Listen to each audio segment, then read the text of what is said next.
Alright, test video and sound. Gonna talk some more, see how this goes. It's -20, might be colder. Whew. Alright, I want to jump right in. Today, talking about what works. For me, this might be like what I can do for a job. Like what works, like what I do for work. With mental illness, I found that if I work for myself, I can just, there's no hassle. I know exactly what I need to take care of myself. You just kind of eliminate the middleman of like having the frustration of, you know, telling all your shortcomings and kind of working out a system that works in a business. So anyway, and you know, for this creative outlet with YouTube, even doing like raft stuff, I mean, it's I would imagine 99% of the creators fall into a category of like just doing it as a passion. You know, it's something, you know, like our parents didn't have. I went to college in, you know, 2001 to 2005. Like, I had a flip phone all through college. My buddy had, like, the first... I mean, he was taking video from his flip phone, and then he was posting it. So he has some of... I mean, he just kept the data. So it's just so fascinating to watch videos from that perspective. But yeah, with a platform, I don't know, I was happy to tell my brother. I was just like, yep, I think I'm going to pull the trigger, start uploading these videos. And he understood. He's like, oh yeah, it's like a memoir. Like, I want to do a memoir. I just don't have time right now, but it would be very fascinating. And I was like, yeah, that's great. It's like, yeah, because I've been... One of my jobs for work is to take all the family's photos, mementos, kind of organize them, and you know, in like a professional format, and maybe do that as a career down the line, or you know, even just a side hustle that can be a go-to for a couple months of the year or longer.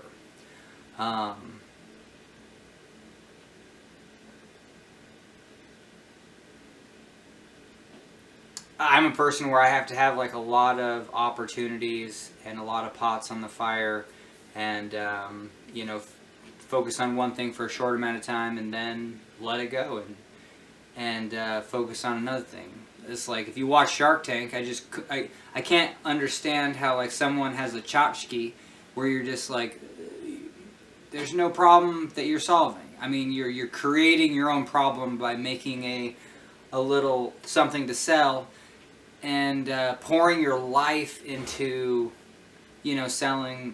It don't make sense to me. From the element of actually trying to like, no, the world needs this. I don't know. I'm more like rational minded, but then that's gonna make me maybe lose the drive to actually like go all in on something.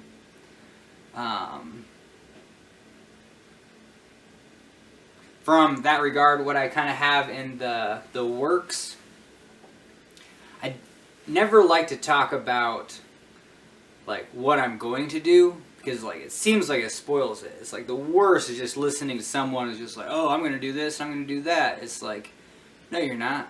But you know, because you told me the same story last year, and the year before, and the year before. So, I try not to fall into that trap. I usually try to talk about what I've done, or keep it real current. And this one I can. I devised a business plan to make it super simple. What I'm doing is I'm going to sell my first sled, like winter sled.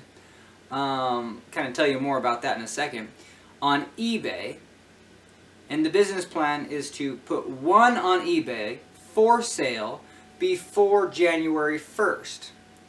That deadline might be a week later, but that's fine. That's kind of the goal. I have already made one as a present. I have to make 3 more as gifts, and then that 4th one could be the one to sell. So those first 3 and 4, those are for sure's, and it kind of gives me the idea of, and whatever I get, I'm just going to pull the trigger. They're pretty professional. I do welding, so they involve a little bit of steel and a little bit of welding. They involve recycling snowboards. I'm just going to tell you that's about it, though. And the idea is sustainable. I have purchased all these snowboards from thrift shops. This year, everything's half off, so I was able to get quite a few snowboards. I got plenty to sell next year. I'm probably not going to sell anything. So I don't have any pipe dreams of actually selling too many of these sleds. It's just, it's taking a product and like doing the bare minimum. I'm so fine with that. That's my business plan, is like real basic. And then I can step it up next year. It's a product that's seasonal anyway. So, you know, it's not going to change my life. But it has the opportunity to go viral, and that's kind of like what me and my friends are kind of interested in, if we could get this to go. Yeah, I mean, I mentioned friends, but it's all my investment, but there's potential that they would, some of my friends that want to try it and use it, you know, kind of make like a little video or something.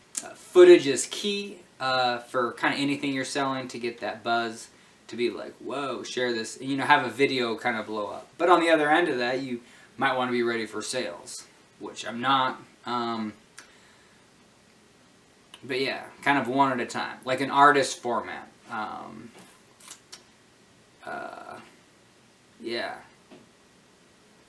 And it's just good product. Even the stuff I've done for art, I've never actually kind of made one extra and then put it like on Etsy to sell.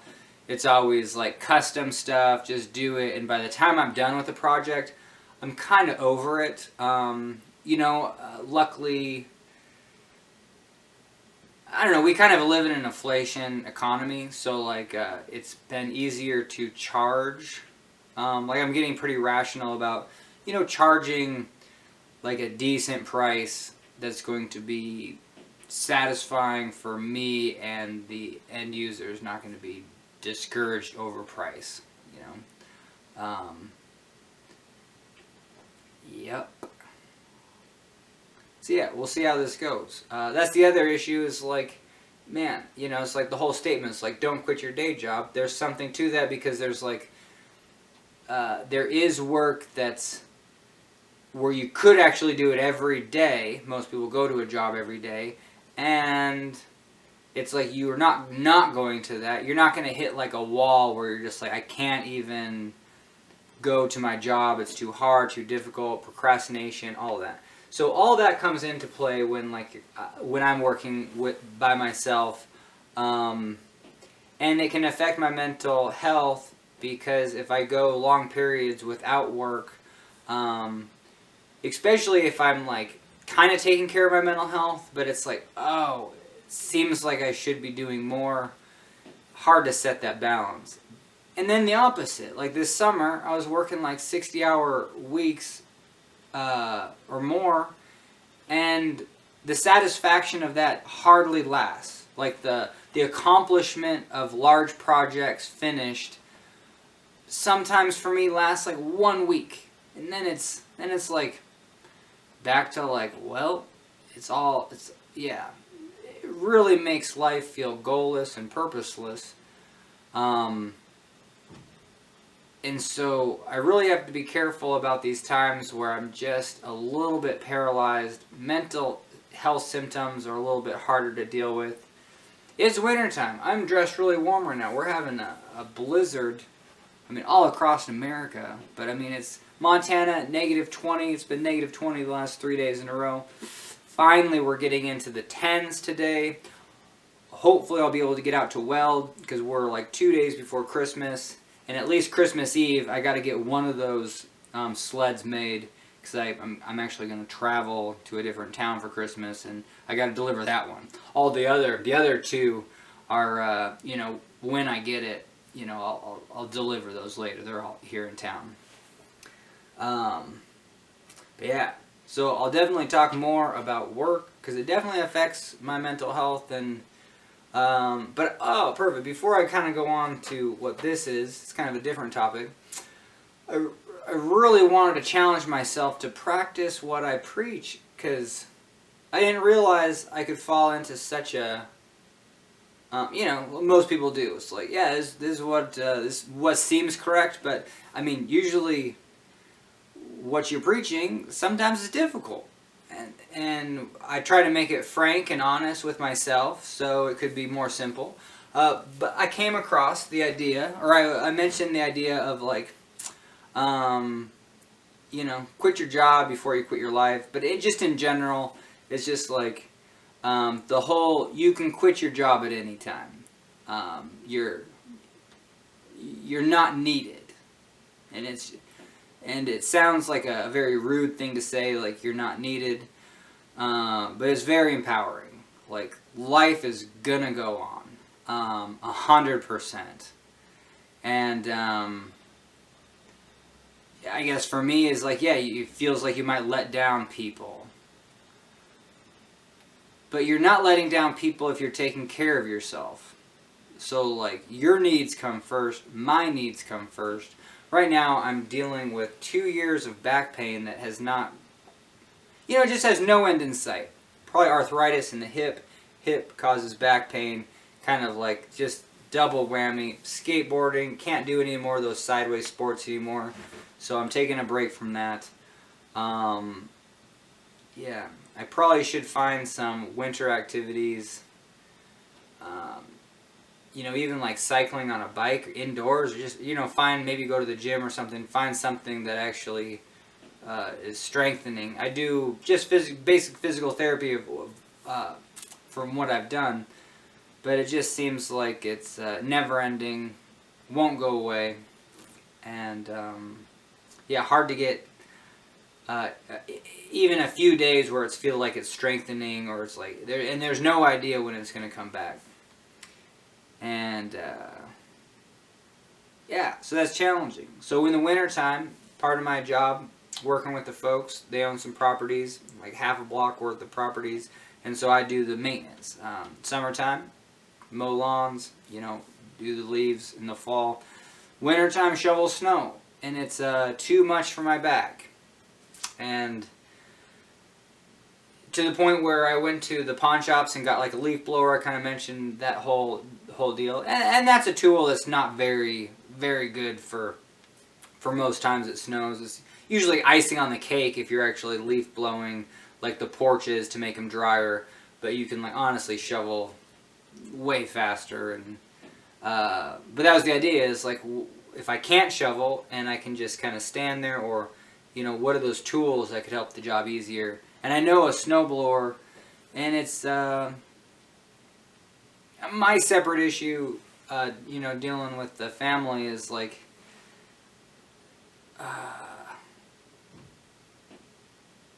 I might not be the one to buy the snowblower myself, so I kind of have to ask if that's an okay thing, and I've never got the go-ahead on that. So, but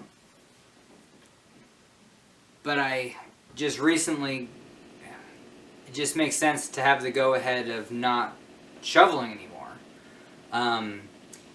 We have, at some point, you know, my parents are not going to be here, and then, you know, so the properties will kind of go to, you know, they still got to be managed by me and my brothers and stuff like that. So to a certain degree, you know, you're going to farm that out anyway. And what was happening is, if I have back pain, like, it's really hard to focus on anything. Like, the back pain affects my mental health. And last winter, for most of the winter, I was in so much pain, it's just hard to do anything. It's like, and that's really challenging. So the few hours that I would shovel snow could affect an entire week's worth of work.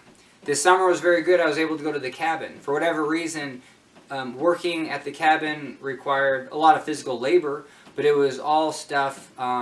There's only two motions that I can't do with my back, is like lift like 40 to 50 pound objects like straight up and then kind of walk with them, and then lift snow, and the digging motion, absolute worst. When it comes to like carpentry and stuff like that, and then even like running chainsaw, no big deal.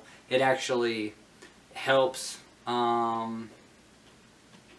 You know, so in summertime, a lot of vitamin D, a lot more maybe nutrients that you get from the sun and stuff. So that aspect really helps, and maybe just inflammation is a lot less than wintertime. But wintertime can be pretty difficult. So anyway, long story short, I think I'm set. I just got to make the that was part of it. Is like one of the parts was like, hey, I'm going to tell the people and make the arrangements so we can figure the properties out. Some of the properties aren't even mine. You know, it's like one of them is actually my uncle. So he runs a property management company. That'll be perfect. That'll be a very simple conversation. He already has people lined up for his other properties. It'll just be kind of a one and done. You know, it's like, but there is that, I mean, always challenging, feeling a letdown. So then it's just like, make sure, I guess the best thing for me to do is just, I kind of made the decision today, so might as well talk to the people as soon as possible. Even, you know, even in the next couple days.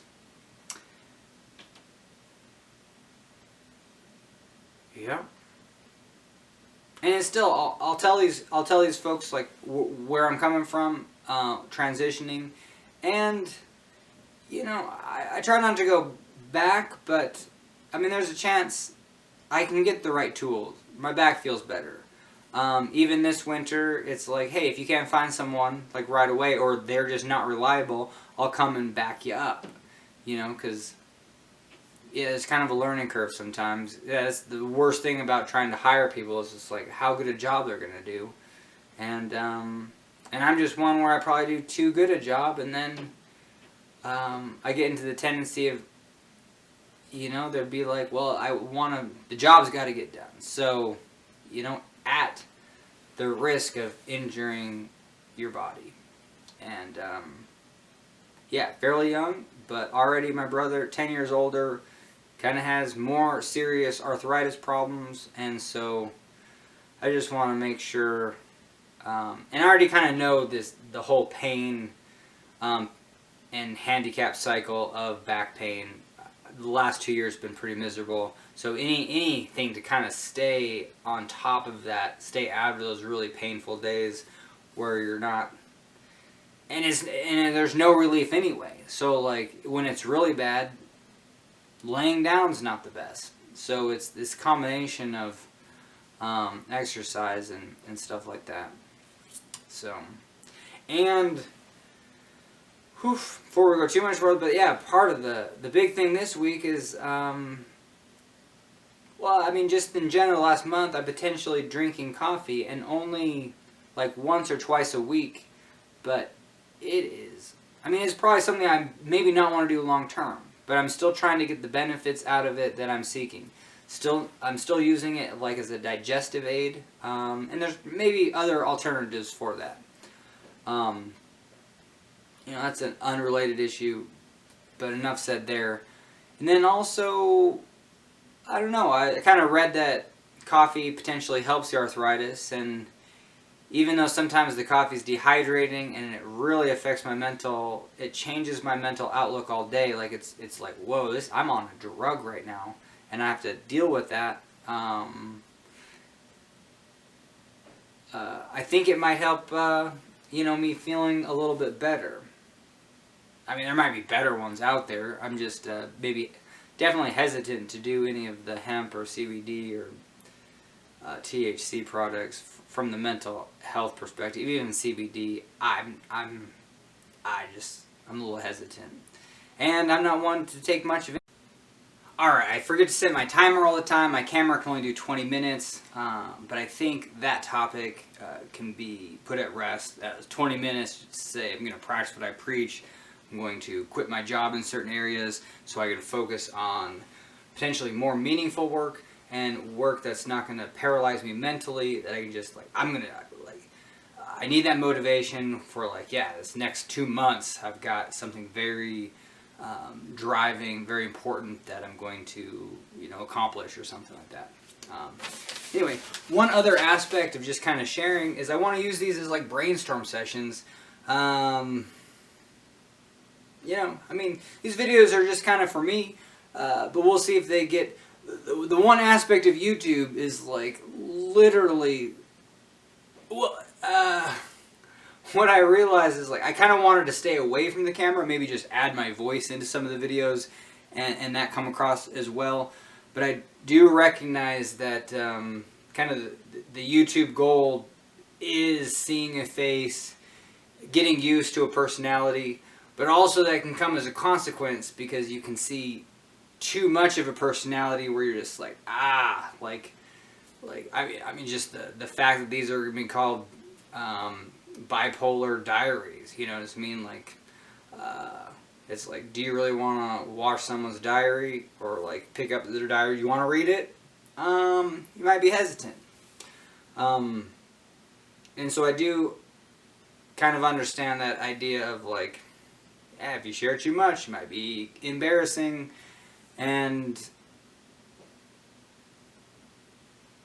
But I guess I'm okay with that because I see the growth potential, and I'm already talking about an uncomfortable subject. Breaking the stigma of mental illness is already an uncomfortable idea.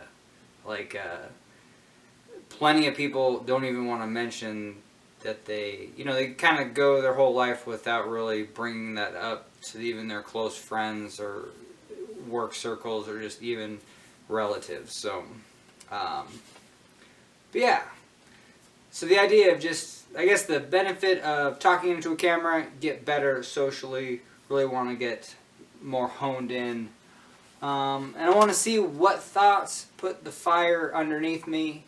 And I just kind of want to grow in that social comfort. Especially since I'm an introvert.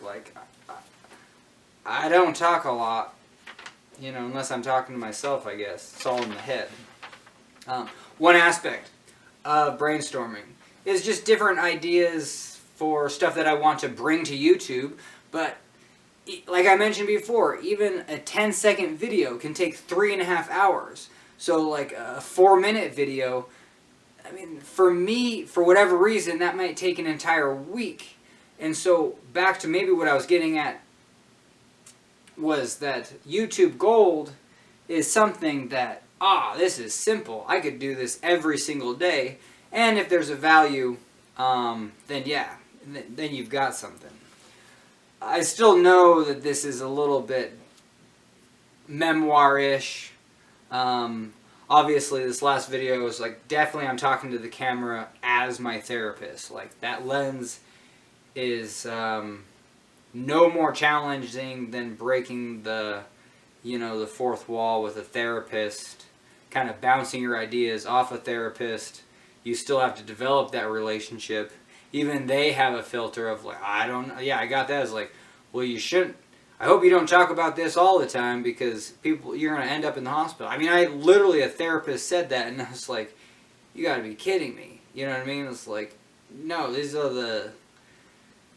are just normal things from a hallucination standpoint that people with bipolar mania and schizophrenia have to deal with. So if even just the topic of conversation was too much for this therapist, and I don't know, maybe I just have been, I was thinking the word spoiled, but not in the way that you just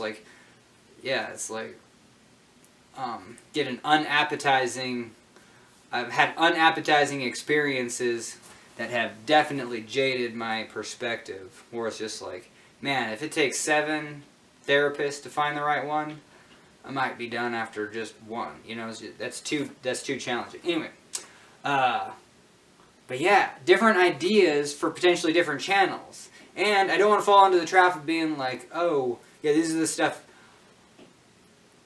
the stuff I want to do at a certain date, but I just know how challenging it is. So let's begin. I want to bring the idea, so the channel, or the idea would be making strength of materials easier to understand. How strong is something? Kind of goes in line with another channel concept of just guessing.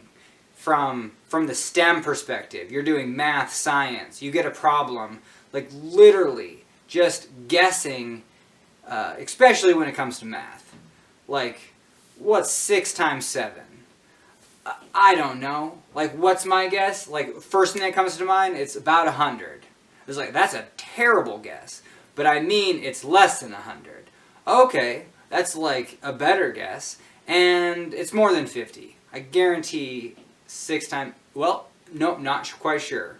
Actually, so, you know, see, it's like, even if you guess wrong, it throws that, like, into your head. Because, like, if I actually go back to what 6 times 7 is, it's from... just memory. Seriously, like, that one is a total memory. 6 times 7 is 42. If I had to prove it in my head or just solve it in a different way, I guess 7 times 5 is 35, plus another 7 is 42. Like, even that's a real mental exercise to kind of, like, come to a different conclusion that 6 times 7 is 42. But... I knew 10 times 10 is 100, and yeah, 6 times 7, who knows if it's 50, but anyway. But this idea of guessing is very important because it kind of sets the limits. Is 6 times 7 more than 0? Yeah. I mean, you've literally wiped out the majority of the natural numbers just by setting a ballpark between 0 and 100. Like, you're more closer to 42, I mean, or 6, the answer of 6 times 7, just by guessing those two limits. And you'd be surprised how many engineering problems at a college level, like, you'll flub because they require so many calculations into your graphing calculator, and you just messed up, you know, you messed up a conversion,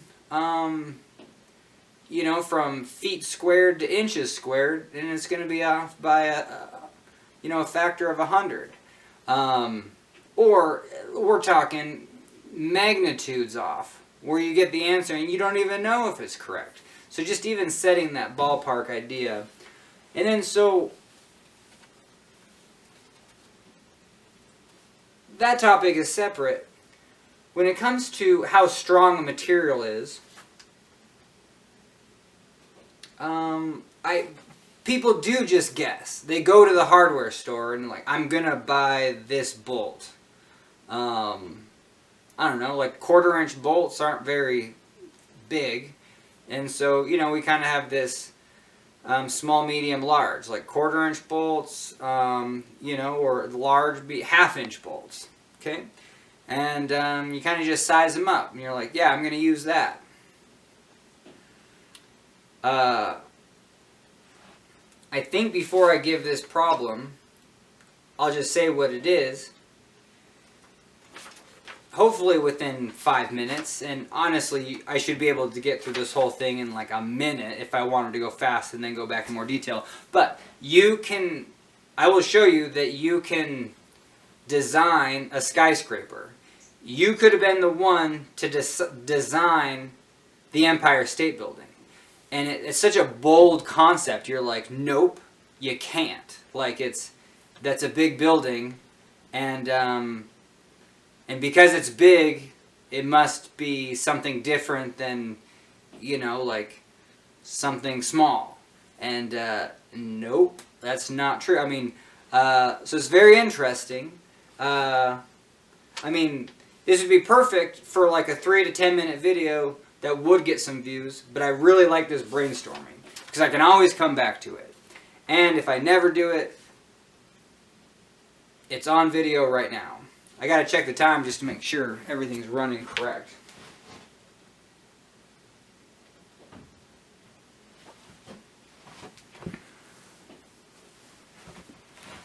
Alright, kind of paranoid about losing data, losing footage. Alright, I break it down that there's 3 materials you need to learn. One is people make stuff out of wood.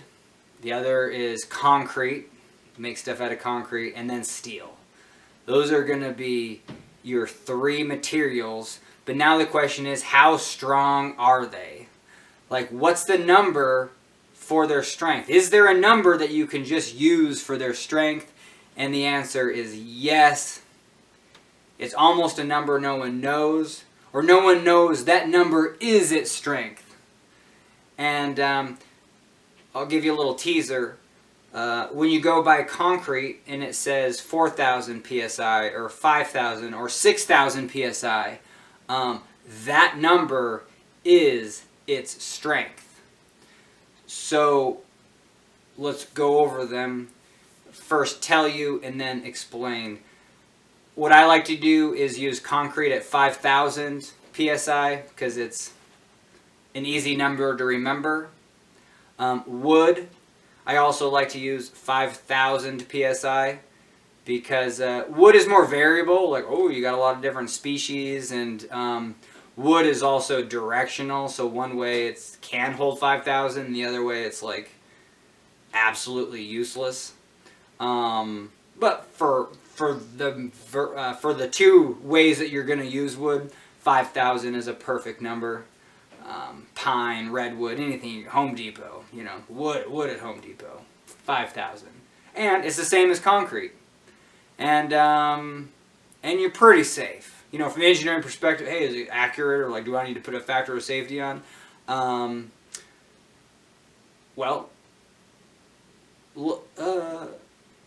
Wood can be 8,000. 8,000 would be a good number too, you know, for, but shoot, like wood could have a crack in it, you know what I mean? Like steel ain't gonna have a crack in it and you'd be like, yeah, I'm still gonna use it. You're like, no you're not. But yeah, wood can be variable, so why not use 5,000? And then you almost got a pretty good factor of like 1.5 or, you know, in there for safety. Concrete can be as low as about 4,000, but it can be 5,000, and it can be as high as, it can be as low as like 2,000 to 3,000 bags at Home Depot.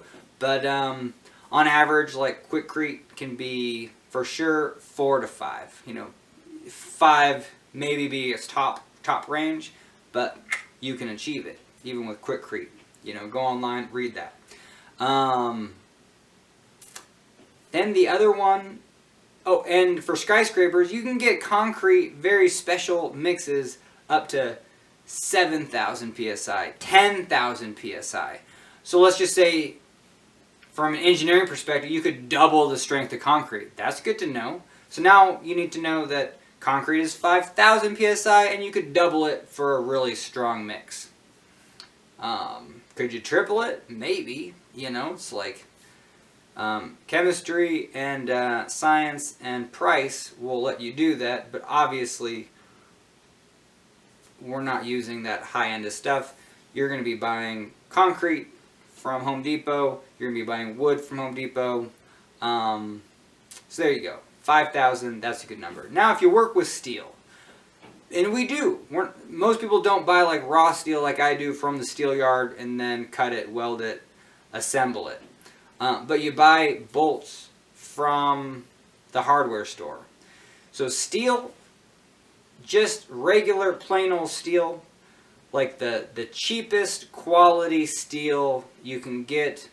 And even when I'm buying, you know, mild steel for welding, it's great. Nothing wrong with it. It's just, it can be I use 50,000 psi. It can be as low as 30,000, and it can be as high as 60,000. you know, or even more than 60,000, 70,000, let's say. When you buy a welding rod always has like, this is 6,000 welding rod or 7,000, and that first number, 6 or 7, is its strength. It's 60,000 psi. Like 714 or 7014 or whatever, 7013. That 7 means it's 70,000 psi. So now but just to make it easy, I use 50,000 for the strength, because now you have wood 5,000, concrete 5,000, and steel 50,000. That's just your cheap side of the bolts at the hardware store. Now, how strong can steel be? Well, it can be 3 times as strong as 50,000. Steel can be 150,000. You're like, where am I going to get that steel? Well, the grade 8 bolts. The grade 8 bolts at the hardware store, 150,000 psi. So that just triples your strength. So if you look at the grade 8 bolts, and they're not, you know, I don't even know if they're triple the cost. You actually probably get a pretty good deal buying grade 8 bolts for the strength you're going to use.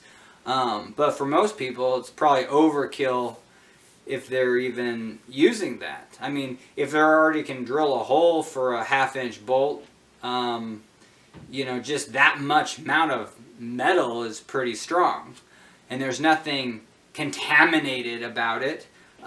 There's nothing cheaply made that it's just going to, you know, the chemical composition of the metal is going to fail on you at a, you know, just surprisingly. No, it's rated. I mean, for that 50,000 psi. So that's just good to know. All right, so I think we covered that. 5,000 wood, concrete, 50,000 for steel. But that number still means nothing. Like, what the hell does that even mean? PSI is a strength? I don't get it. So we take a look at a basketball. A basketball, you can pump up to 10 psi. And guess what? That is its strength. And you'll see why. When you stand on a basketball, if I stand, I'm 150 pounds. If I stand on a basketball, and let's say I either like put coloring on it, kind of like so I did this for a video. I kind of covered it in oil. It worked. So I kind of covered it in oil and then put it on a sheet of paper, stood on it, and then it made an oil stain in a circle on the paper. And guess what? The square inches of that was 15 square inches. And the basketball is 10 psi, so that 15 number multiplied by 10 equals my weight. So this means that a basketball, not only the 10 psi is its strength, it's also a scale. You know, so if I have a basketball and I, alright, so when I stood on it, made a circle that had a square inches of 15 square inches.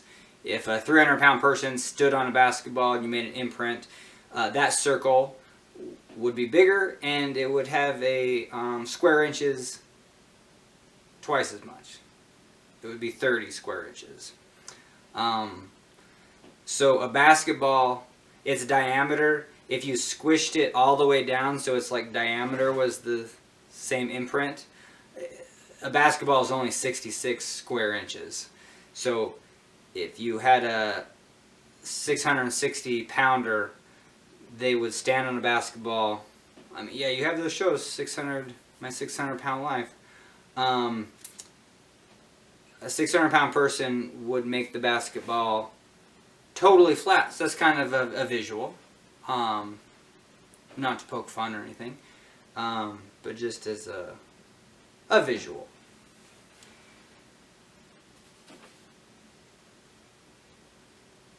So I guess you could pump the basketball, like if you pumped a basketball up to 150 pounds, and it didn't blow up, it'll blow up after about 100 pounds. You can watch some stuff on YouTube. But if you could pump it up to 150 pounds, when I stood on it, it would make an imprint only the size of like 1 square inch.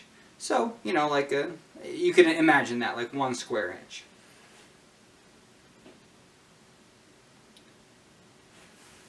And this is where I have to let you know, I started to make a video, and I already put like over 40 hours into it, maybe more, and I didn't even complete it. So this video, you know, trying to make it entertaining, so that's why this brainstorming session is so much easier, because you can just get the concept out fairly quickly. The video title was Train Tires Are Pumped Up to 150,000 PSI? Question mark. And obviously, you don't pump a train tire up with air. And whatever the steel that makes the wheels, you don't even call those tires anyway. Well, you can have train wheels that have a metal hoop that you can actually replace. So that was kind of an interesting video where you heat the metal hoop up, it expands, you slide it over the train wheel, it contracts, and basically almost, it bonds tight enough where it's not going to spin on that wheel. And then you got a fresh tread all the way around. But 150,000 PSI, I just mentioned before, grade A bolts are 150,000 PSI. So the strongest steel you can make, you know, might as well make it, right? If you're boiling down all the elements for steel. And yeah, train tires need to be tough and durable. And so they make a lot of the components out of a train out of steel that's strong as 150,000 PSI. And that's the steel used in the wheels. So you've heard the old adage that the contact patches of a train tire are less than a dime. So let's explore that visually. When I stood on the basketball, it made an imprint of 15 square centimeters, pumped up to 150 PSI, it made an imprint of square inches. Pumped it up to 150 PSI, it made an imprint of 1 square inch. So if your train tires were theoretically pumped up to 150,000 PSI, when you put the weight of a train kind of dispersed on all the wheels, each wheel will have a contact patch of 1 dime. Now, I can explain what the contact patch actually looks like, because a train wheel is 2 inches wide. So now you're taking the square, the area of a dime and actually lengthening it over 2 inches. So really the same, and a dime is less than 2 inches. So really it's 3 dime widths. 3 dime widths and as long as 2 inches is the area of a dime. And so that's the contact patch of a train tire. It's only the flat spot. You have train wheels that are circular, and when you go when you take that train engine, hoist it up, and then set it on the track, the weight of it makes the wheels flat spot. Your automobile, when you set it down from the auto shop, the wheels have a flat spot, and that's just like when I stood on the basketball to measure my weight, it made a flat spot. When you were measuring the weight of a vehicle, let's say vehicle weighs 4,000 pounds, and you have, we won't go into that, so we're working on the train. But anyway, your train wheels flat spot, and that flat spot is only the width of 3 dimes. So the steel is pumped up so strong that the flat spot is very, very tiny. Now, cars, on the other hand, you know, kind of have this ideal flat spot. It's probably pretty decent. I don't know if it's more than an inch, but we can just use this guess and check method. Like my van is 4,000 pounds, so that's 1,000 pounds per each wheel. So there's 1,000 pounds on each wheel, and I think the wheels they're at least 6 inches wide, but let's say they're like 6 to 8. We can figure that out. So 1,000 pounds, and then what's the psi of my wheels? Let's just say 1,000. They're like 33, 36. So that's like 30. 33. What, 33.3 times 33.3 is 1,000? Oh, jeez. I'm kind of spacing. Oh, this is where I need my calculator. Let's say they were 10 psi. You would have 100 square inches. And I pumped it up to 30 psi. So I'm going to have a third of that, which is 30. Yeah, so it's 30. All right, so we have 30 square inches. Yeah, 1,000 psi at 36. Yeah, you almost have like 30 square inches. And let's say it is only 6 inches. Well, let's say it's 32 inches, and it's 8 inches wide. 32 divided by 8.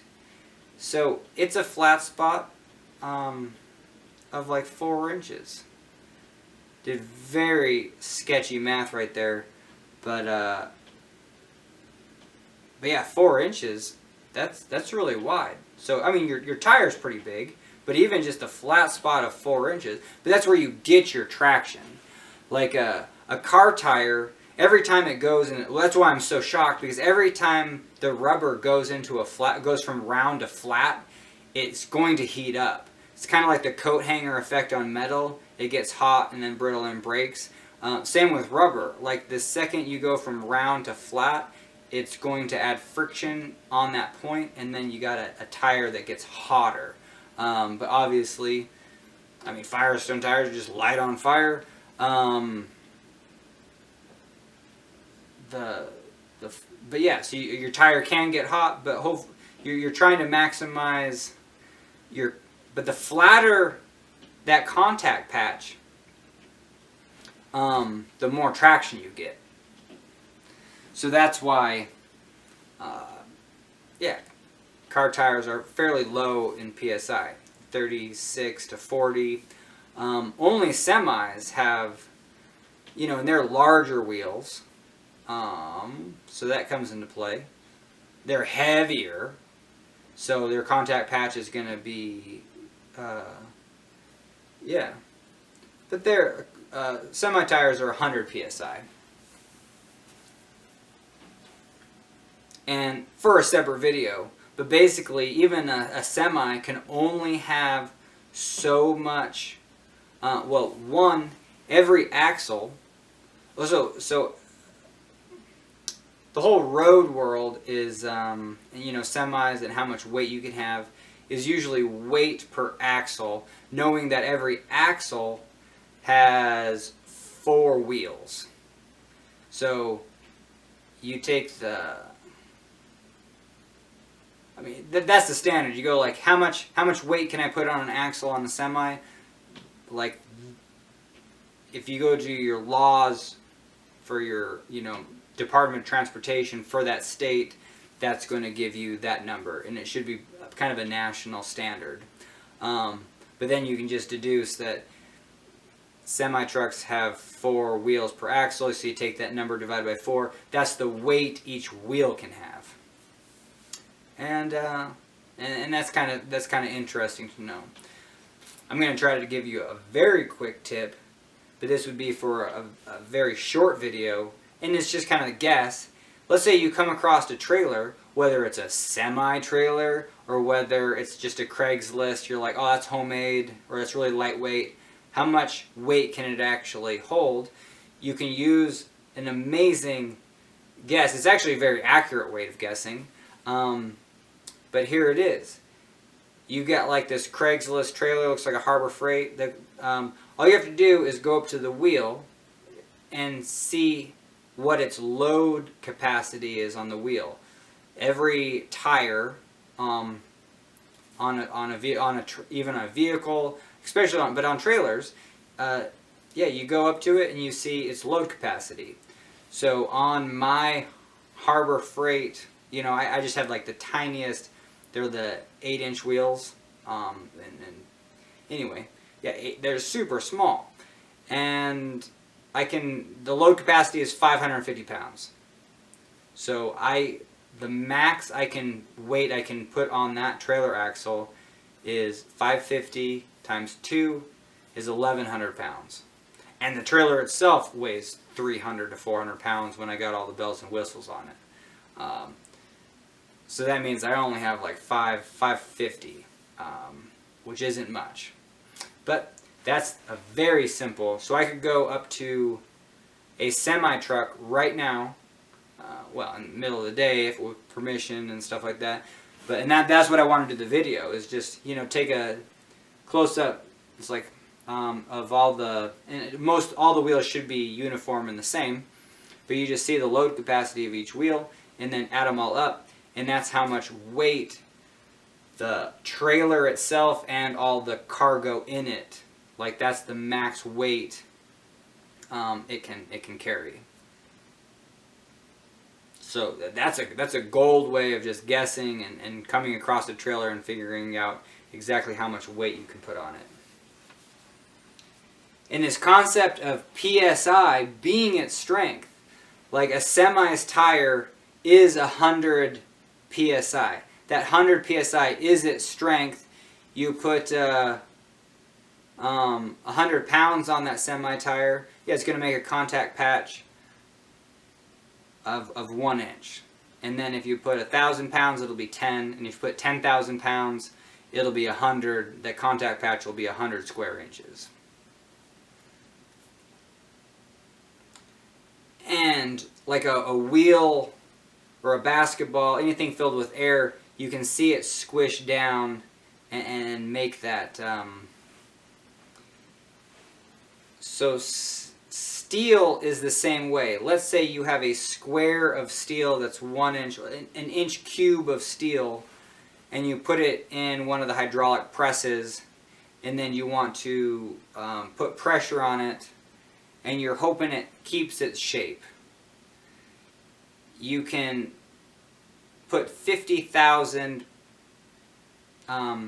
pounds of pressure on it before it will lose its shape. So steel is 50,000 pounds per square inch. That's its strength. You have 1 inch block of steel. Put it in a hydraulic press. You can put 50,000 pounds, and maybe it's not going to do much. You start to double that, it's just going to squish down, maybe crack and stuff. Now if that steel bar is 1 inch by 1 inch, but it's like 4 inches, or even just like 2 or 3 inches, and you put it in the hydraulic press, that whole thing is going to crack and shatter right at the 50,000 pounds. It might hold 50,000, but after that, that's its limit, and you hit a point where it's going to break. And so that's just good to know. You might not need to know how it breaks, but that's its strength, and that's when it's going to break. You take that same 1 inch by 1 inch square chunk of steel that's, let's say, 4 inches, and then you pull on it on both ends. So how much can you hang from it? Well, you can hang 50,000 pounds. And that's the issue, is that steel is so strong, 50,000 pounds, like, I don't even know what weighs 50,000 pounds. A train engine weighs 350,000 pounds. So that's 7, that would be 7 of those 1 inch by 1 inch square inch. Like if you connected, seamlessly welded 1 inch, square chunks of metal to a train engine, you could lift it up by 6 of those points. If you only had one, you would lift that 1 inch by 1 inch by 4 inch chunk of steel perfectly welded and connected to the train, like full strength. And if you pick that up, that bar would just stretch in two and break. So that shows that 50,000 pounds per square inch is its strength. And that's a good place to start. And for a lot of things, that might be all you need. For sizing the Empire State Building, that's all you need. There's 4 equations that you need to know, but this is the most basic. This is saying this is how strong it is, and anytime that you pull on a cable or even a chain, like a chain, you could pull on a chain and it's got square in. If you cut a chain just right in two, you could measure the cross-sectional area, whatever that area is, and then times 50,000 pounds, or if it's like a kind of grade 8 high-quality chain, 150,000. And that's going to be the strength of a chain. So, if you cut a chain in two, like a tow chain, it doesn't have a cross-sectional area of 1. Like 1 inch by 1 inch is actually quite a bit of material. Where if you cut a chain in two of a tow chain, it might have a cross-sectional area. Well, a typical tow chain can be like 5/16 or like 3/8, and it's in a circle anyway. So it might be just like a 1/4 inch cross-sectional area per each of those links. So you have 2 links, 1/4 inch. So on a tow chain, you might only have a half of an inch of cross-sectional area. We know that steel is 50,000 pounds per square inch, and you got a half of an inch. What's half of 50,000 pounds? 25,000 pounds. So theoretically, you could have a tow chain that was only just, typical size, and it could be 25,000 pounds. Now that sounds really high, and it's high because chains are little circles, and it only works if you're pulling on like straight rods or cables where the tension is kind of like a rope. The second you make kind of like a rounded shape, well, that rounded chain might kind of squash in.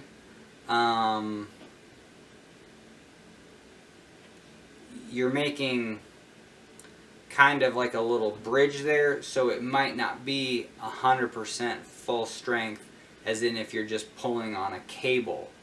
But yeah, you can do the math, because stainless steel cable, oh, that's the other one to know. Steel, 50,000 pounds. Grade 8 steel, 150,000 pounds per square inch. That's its strength. Stainless steel, a good number to know is just 100,000 psi. And when you're buying, and then, yeah, I think even if you're buying galvanized cable, like aircraft cable, it either comes stainless steel or galvanized, and I think for the most part, any of the high quality cables that you can just buy, let's say you're setting up a zip line, are around that 100,000 psi. And that's going to be different. You're not going to run into the same problem with the chain. You can literally cut that cable in half, measure the cross-sectional area, multiply that by 100,000 psi, and you have the strength of that cable. So that's another example that takes this psi concept, kind of those aircraft cables, they're pumped up to 100,000 psi. That's why they're really strong for what you're going to do with them.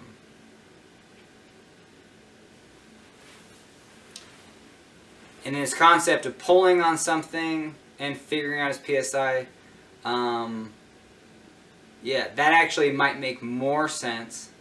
But the same basketball thing, that also works too. When you're using concrete, I mean, this is crazy. Let's say you have a 1 foot by 1 foot concrete, I forget what they call them, but just kind of foundation or a support, and then you're going to put, you know, like your deck on it, and that's where the column's going to come down.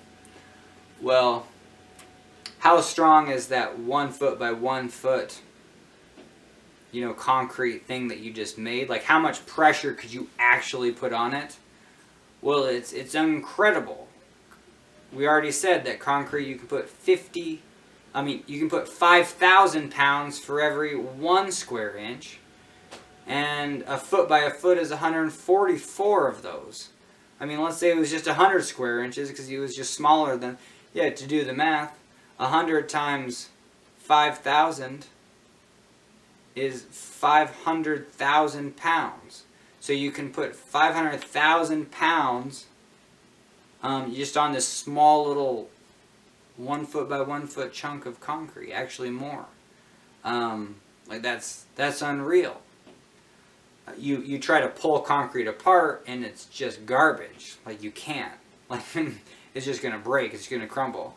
So wood, kind of the same way. Like if you have a 4x4 and that's part of your deck, wood is really strong like that. And 5,000 is a pretty good number. So we know that 4x4s aren't 4 inches by 4 inches, but they're 3.5 by 3.5. So yeah, we're right in, let me easily get to the math. We're about 10 square inches. So a 4x4 is 10 square inches, and the 4x4 wood is pumped up to 5,000 psi. All you have to do is take the cross-sectional area, we said that's 10 square inches, and you multiply it by 10 psi. 10 psi is 10 pounds per square inch. And, you know, if you had middle school, high school, chemistry, factor label method, you have this strength number that's in psi, 5,000 pounds per square inch, and then you're multiplying by square inches. The square inches cancel, and you're left with pounds. That's kind of, I mean, you can do a lot with physics and acceleration and velocity, but to know just kind of the factor label method. Yeah, so that 4x4 you can squash it. You can put 50,000 pounds of pressure on it. So normal 4x4 is the same amount of pressure that you can push on that as a 1 inch by 1 inch chunk of steel. Alright, let's use it now. Let's get to the Empire State Building. One aspect of kind of doing calculations is not getting stumped by large numbers. Just because a number is large doesn't mean like you just lost your brain or means you can't do it. That's why I think that's kind of the hardest thing to get over, is that the strength of steel is 50,000 pounds per square inch. Just even knowing that number seems like a challenge. Like, it's way simpler to know that pi is 3.14. Yeah, I got that. But to know that the strength of steel is 50,000 pounds per square inch, yeah, that's kind of tough. And even wood, 5,000, that's still too large of a number. But what I've done is I've boiled it down into 3 numbers. 5,000 for wood, concrete, and then 50,000 for steel.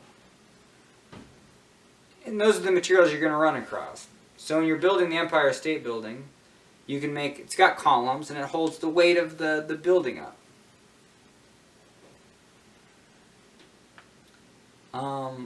Very basically, that might not make sense. But you're like, it's got walls too, and those hold the building up. I'm just going to say no. Just to make it simple. If you have a tree, let's talk about a tree with a trunk and branches. Are the branches help holding up the tree? Kind of not really. So think of all the walls just as branches of a tree, and the column being the trunk. Oh, but the Empire State Building's got a lot of columns. Fine. Let's say it's a forest of trees. You got a big grouping of trees. Are the branches holding up any of the trees? No. Even if some of the branches are actually connected to the other trees, do they help holding up the trees? It's better just to say no. So we can say that the trunk is holding up the tree. But you're like, the Empire State Building has walls that come all the way down to the ground level. Who cares? Let's remove all those bricks so there's an air gap under all the walls around the Empire State Building. Oh, it's going to fall down. No, it's not. You don't build a skyscraper like you would a brick house. Empire State Building uses columns just like a forest. Like you've ever been in like a Yellowstone National Park has got kind of Old Faithful Lodge, or if you've ever been into like a big wooden log structure, it's like you have, almost you can just see the trees that they use. Like they literally cut down the tree and they're like, I'll place a tree here, a tree there, a tree there. Like those are what holding up. Everything else is just kind of like stuck to it, let's say. So the same for the Empire State Building. The columns are what's holding up the Empire State Building. Even in material mechanics, there's only like 10 scenarios that actually, make sense. It's just like, and that's one of them. That when you have a column, everything links into the column just like a tree. And that's the way you should design a column to function. You can make walls hold strength, and you'll get more strength out of it.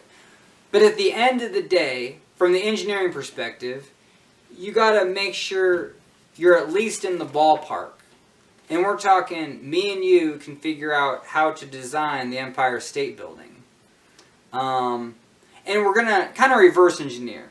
We're going to know that we already know the weight it would take in materials. We already know the weight of the Empire State Building. And that's fine. We're not tasked with, we don't have to have the task of building the first skyscraper. We already know that skyscrapers exist, so we just want to know how to build a skyscraper.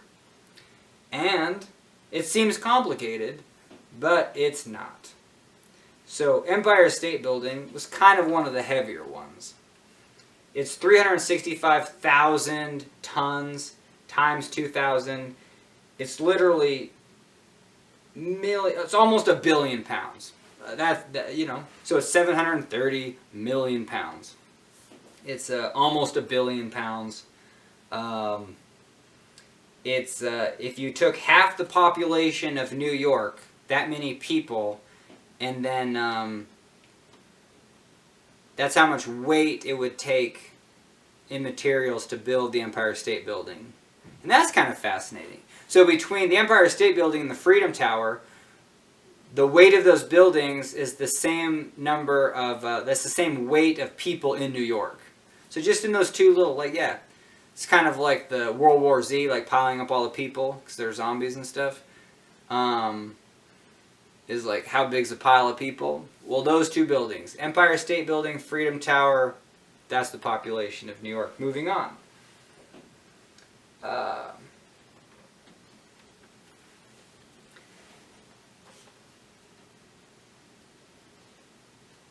Okay, yeah, we'll just kind of get back to the basketball scenario.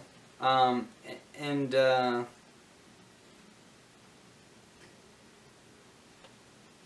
nope, we're first going to do the thing that makes the most sense. We know that the Empire State Building is made with a bunch of columns. Let's say you made the Empire State Building like a tree. So let's think of a great redwood tree. The trunk near the base is literally holding up the entire tree. And we learned that even a chunk of steel, when it gets compressed, it's got a point where it's just going to break. Like something's going to give catastrophic. Again, well, a small chunk of steel like this long, when you push on it, it'll actually crack at a 45. Cool to know. Great. But you just need to know that at some point, catastrophic failure, it's broken. Same thing with a redwood. You put too much winter snow on it, and even just downward weight, it might do the same thing. Just crack and fall and break. Even just from downward pressure. We're not even talking wind now. Just downward pressure holding up a building. Material it can only take so much. So that's kind of interesting. It might seem like, oh, well, it seems like the material is just going to get pressed. It can hold an infinite amount. Nope. At a certain point, those molecules are going to get crushed, and they're going to lose their strength. Yeah. So we know the weight of the Empire State Building, and we want to turn a skyscraper into a tree, and we're going to make one trunk. And we are wanting to know, and we're going to make that trunk out of concrete. Concrete is 5,000 pounds per square inch, and we want to know how many square inches of concrete we need to hold up the entire weight of the Empire State Building. So it's literally just kind of multiplying or dividing two numbers.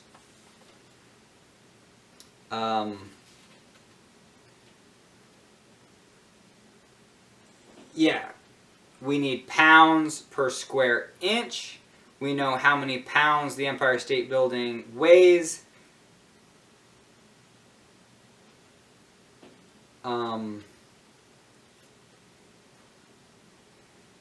And we're going to divide it by 5,000 pounds per square inch, which is the strength of concrete.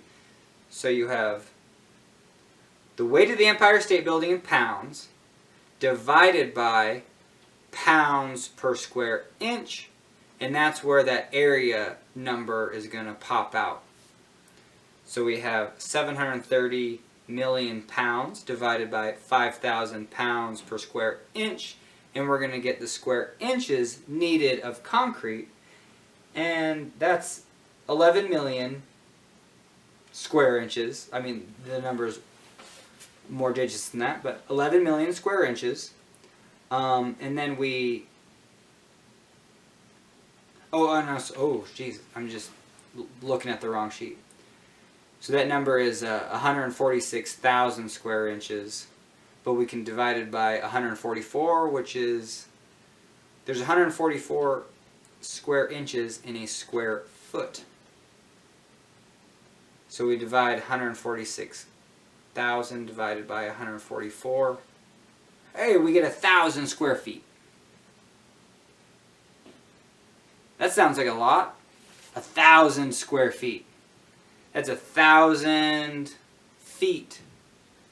You know, 1 square wide, 1,000. But if we take the square root of that and make it actually a square, it's 31. It's 31, or 32, let's just say 32. It's 32 feet by 32 feet.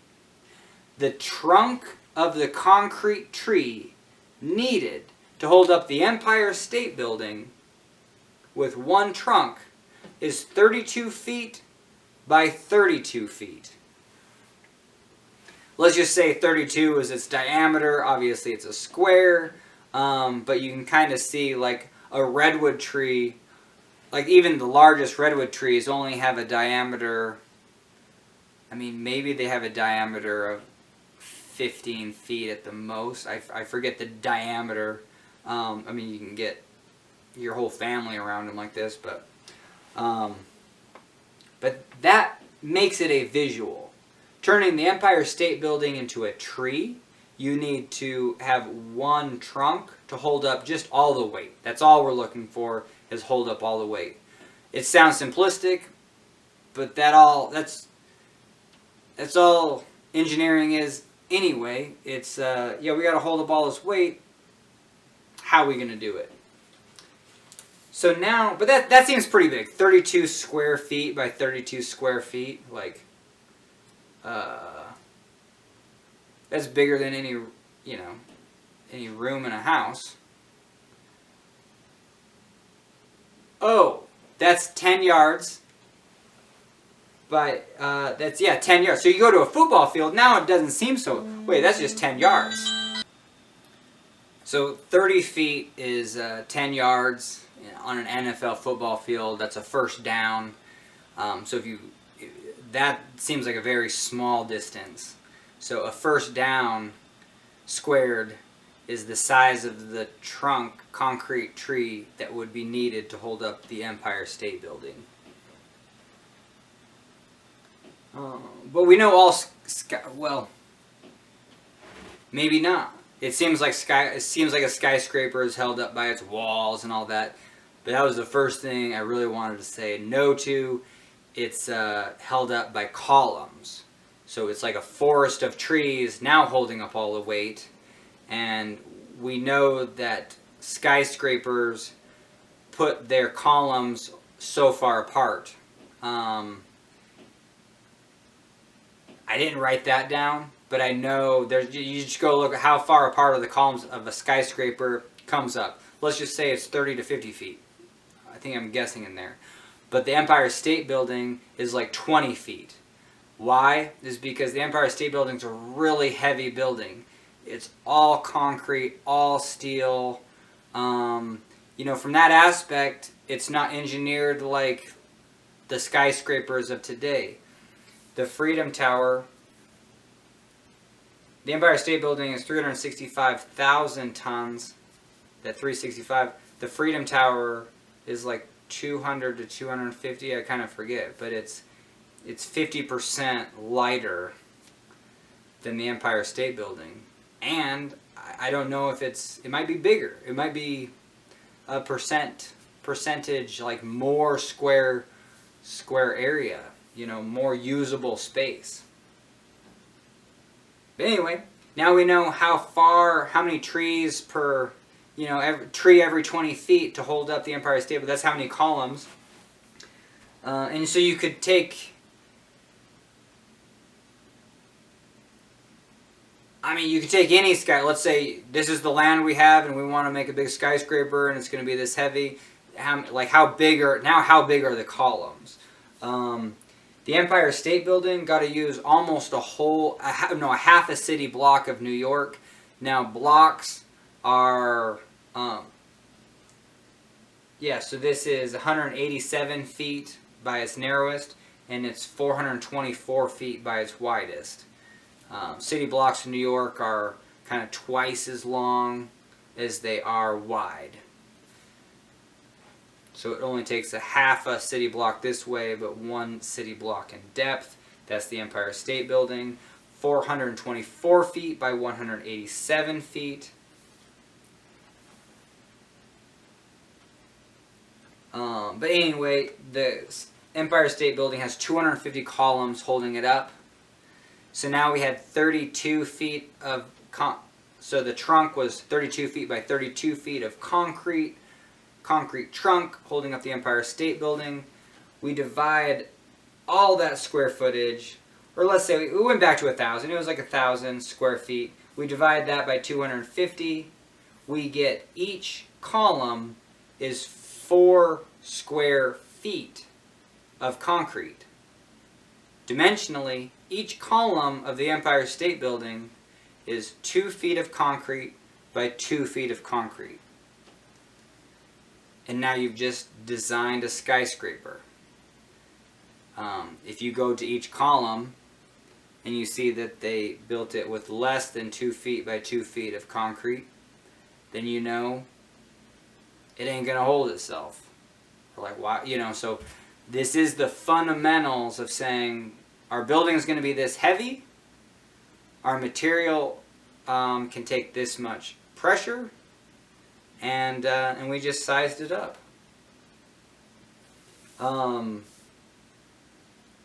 Let's say you know that concrete's going to potentially break at 5,000 psi, and so you want to put a factor of safety.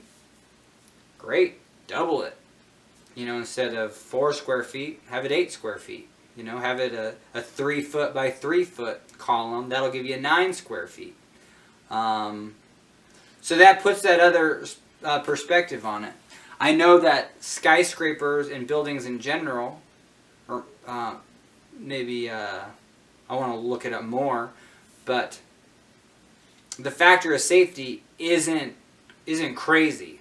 Like if you're climbing, you might want a factor of safety of 10, hanging on ropes and gear that you don't want to fail.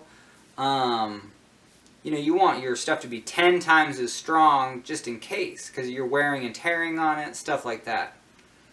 But when it comes to building a huge skyscraper, you just don't have the benefit of making it 10 times as heavy, 10 times as strong. Yeah, so you need to figure out, well, what's the happy medium?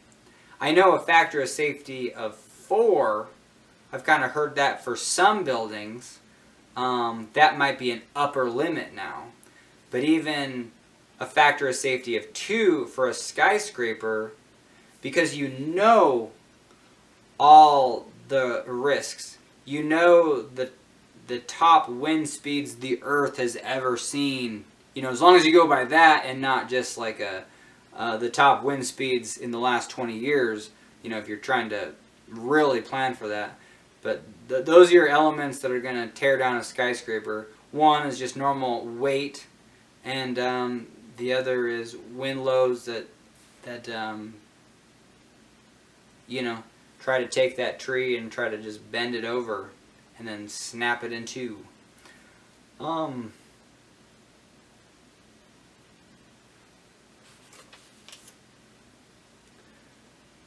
But I just, that could wrap it up for the Empire State Building. I got 2 more concepts, but it's just so fascinating that yes, and that problem was never even in an engineering book.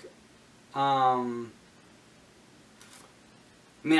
did a part of civil engineering that went more towards water and resources compared to the other civil engineers that did structures, so I'm sure that came up.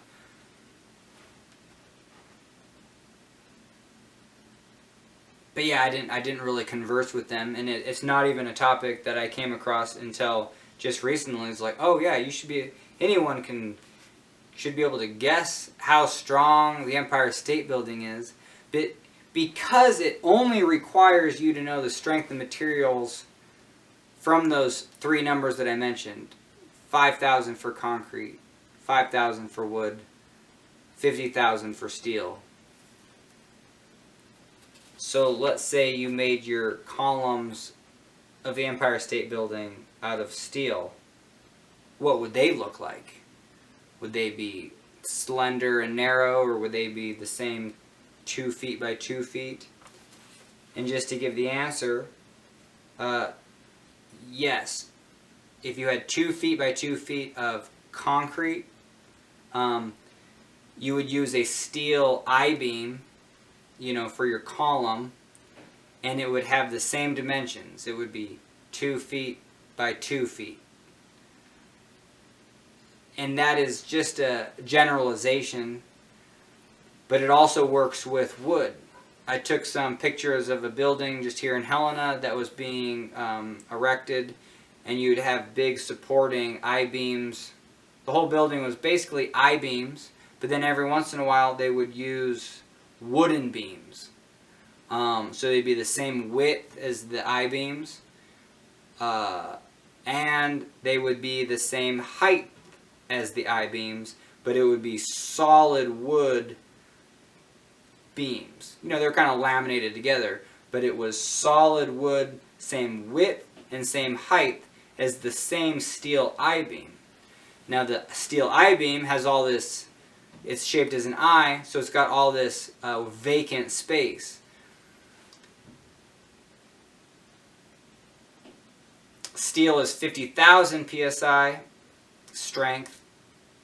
Wood is 5,000 psi strength. So steel is 10 times stronger than wood.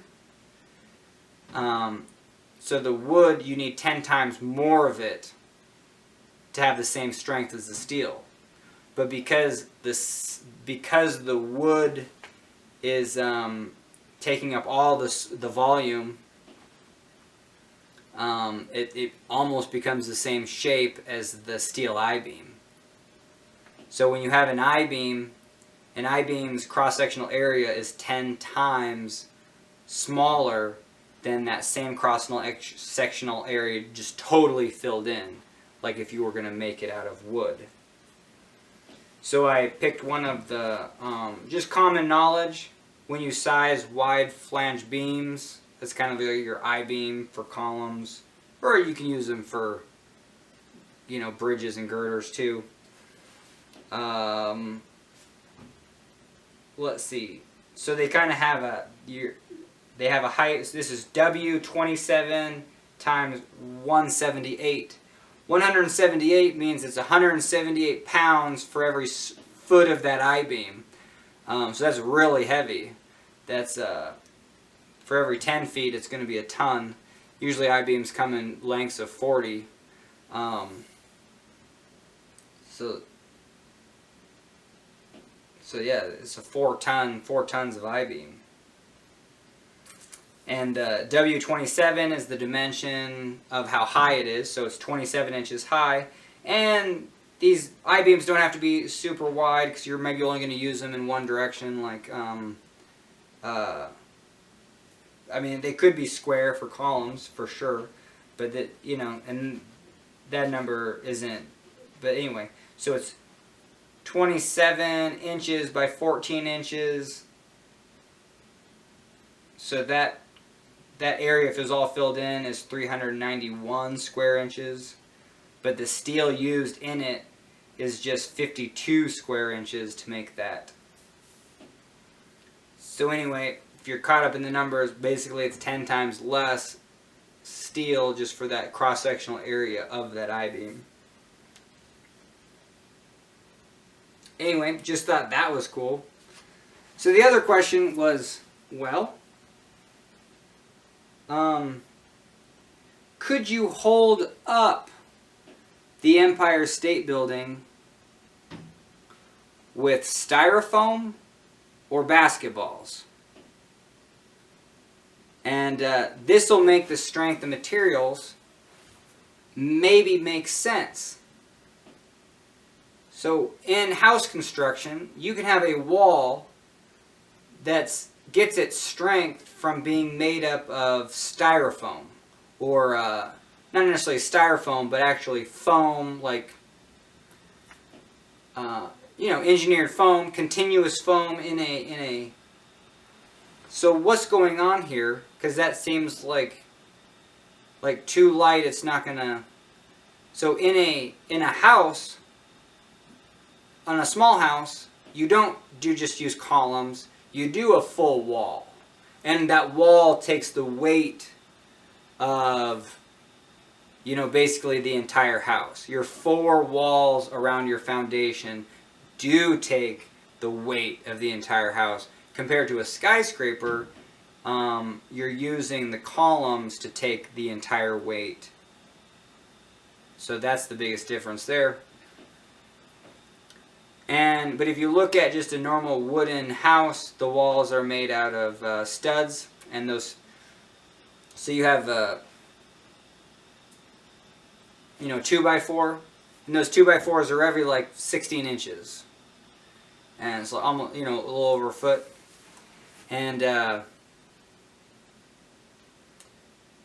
but that's it. So you have a 2x4 here, and then an air gap that's doing nothing, and then another 2x4, another 2x4. And So not going into all the numbers, let's just say you get rid of the wood, but then you add just foam. Like this dense foam, and that's going to be your wall.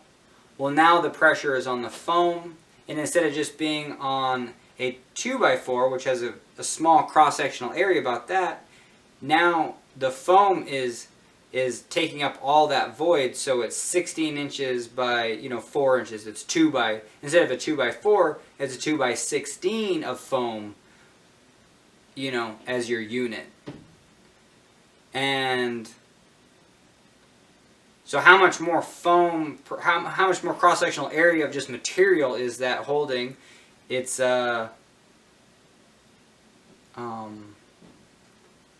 it's like 10, let's just say it's 10 times stronger.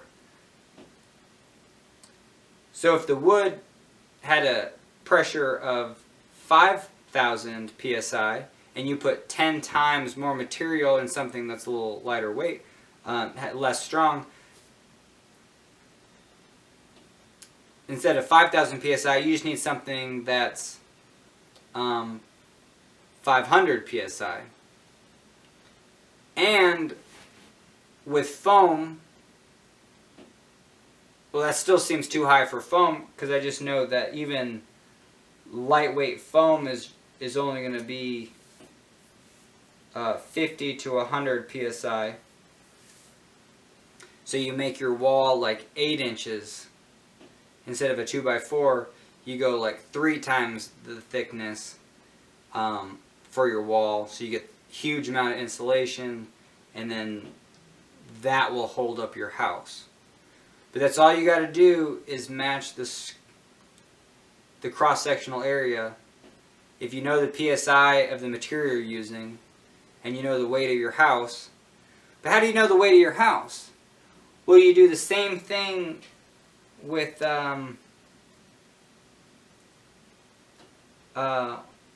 well, you just look at the 2x4.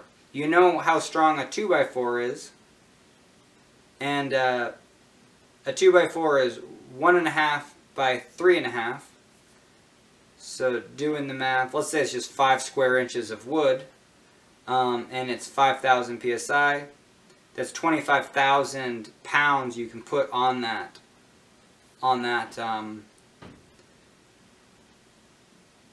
2x4. It's long and slender, so the other equations kind of come into play. But in general, downward pressure, I just said 25,000, but 2x4s can bow like this way when you put all that pressure on. So a 2x4 can't hold 25,000. A good estimate is just 1,000 pounds. Every time you see a 2x4 in a stud wall, that's 1,000, that's 1,000, that's 1,000. That fits in your factor of safety, and that kind of works that way. Oh, so really, yeah, back to the Empire State Building. Real easy. You know the footprint of the Empire State Building. It's 424 feet by 187 feet. So we know that's about 80,000 feet. How many square inches? Oh.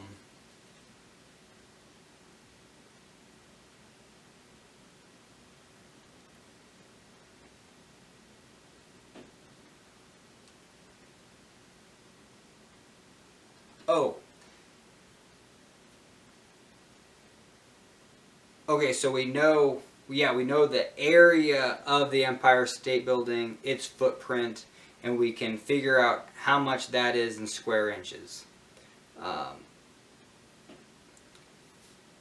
And then we also know how much the Empire State Building weighs. So again, we need to find pounds per square inch. So we take the weight of the Empire State Building in pounds, divide it by the square inches of its and because the footprint of the Empire State Building is so large, the number that we come up with is 63 pounds per square inch. So we need a material. If you were to put a material at the foundation or base of the Empire State Building, you know, let's say it was like 1 foot high of a certain material, we're talking styrofoam now, could it hold up the weight of the Empire State Building before just crushing that styrofoam? And the answer is yes, it could, because there's plenty of construction grade, you know, styrofoam or foam building materials that can support 63 pounds per square inch, or 60 psi. And would basketballs, if you had basketballs, you know, all under the Empire State Building pumped up to 10 psi? No, because you need something to hold 63 pounds per every square inch of that entire footprint. But all you'd have to do is pump up the basketballs to 63 pounds per square inch, 63 psi, and that many basketballs would hold up the Empire State Building. So that is kind of fascinating. That, and then you'd have to see. You can pump up a basketball to 100 psi, but then, I mean, you can't put any pressure on it, it's just going to blow up. So even a basketball pumped up to 63 psi, I don't think there's any way you can put pressure on it to make it kind of flatten out and take that entire diameter of weight. You would have to put it in its own little kind of styrofoam shell, you know, so when you put the weight on it, it was all over the surface area. That is another way to do that problem. Because a basketball, I was just doing the problem where you stand on a basketball at flat spots and that's how strong it is.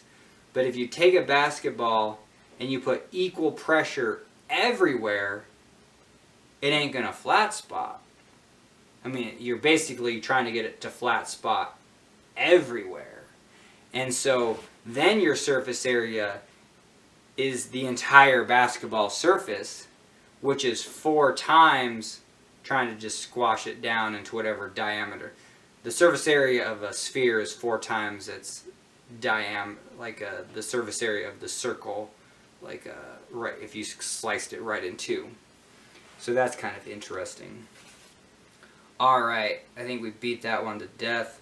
And it's just good practice, because, man, from a teaching perspective, any time where you think it's valuable to actually say the numbers and then do the calculations, obviously I'm just doing them like right here in front of me, like not even writing them down. Yeah, there's gonna be like, you kind of lost me.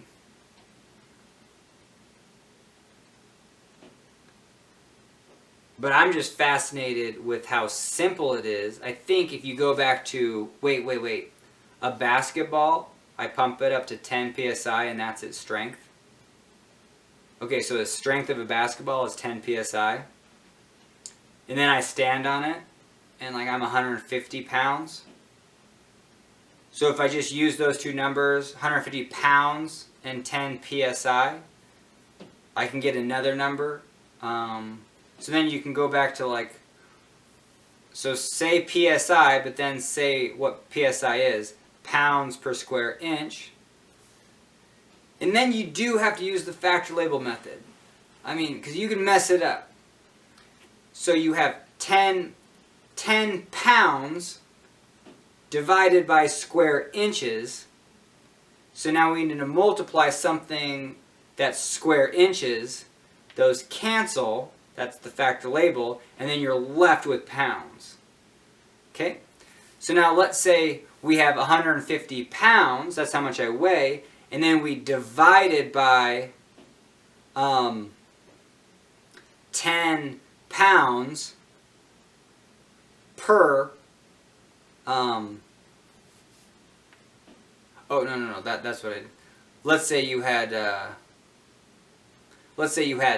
10 pounds per square inch. So we're going to do, 10 pounds per square inch, and then you divided that by 150 pounds.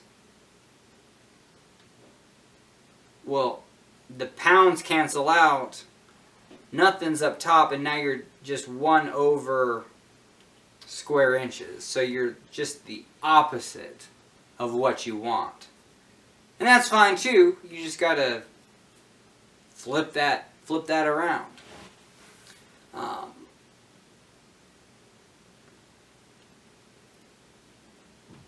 Yeah. I would like to talk more about the factor label method because it's so fascinating. I mean, like, it's a factor label method you can learn. It's the foundation of like literally like Newtonian physics, but it's just so interesting how it's such a foundation for your knowledge for physics and yeah, kind of these concepts.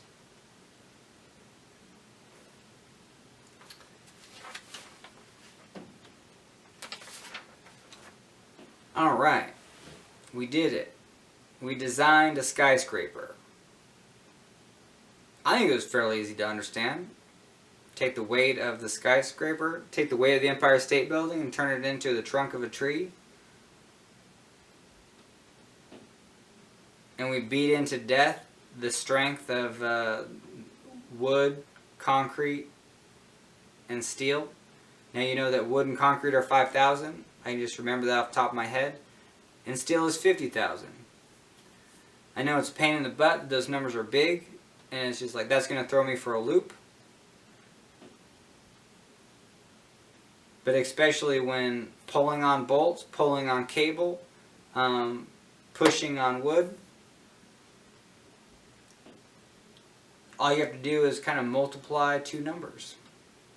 Or divide 2 numbers.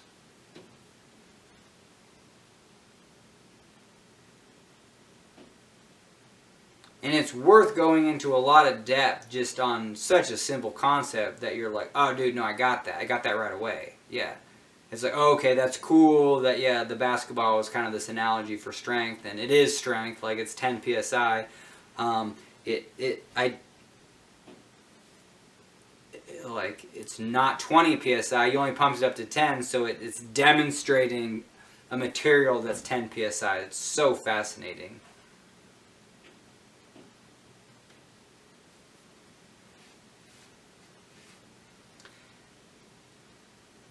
And if you put a 1-inch chunk of steel in a hydraulic press, and like we say, you can put 50,000 pounds. Let's say we just double it, or like, you know, the cross-sectional area isn't going to go to 2 square inches. I mean, it's not going to be perfectly squishy. Like when you push on it, it's not going to like melt or something, and then like, you know, so in that regard, the basketball doesn't break. It perfectly kind of conforms to whatever pressure you're putting on. But the train tires do the same thing. It's just a really small area. I mean, they literally flat spot. You're just putting a ton of load just on a very small circle, and it is flat spotting, and that is fascinating.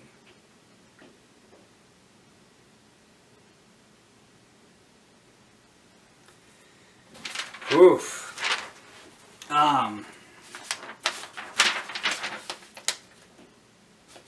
I'm gonna try one more, because I really like, I really love this. I mean, this is educational.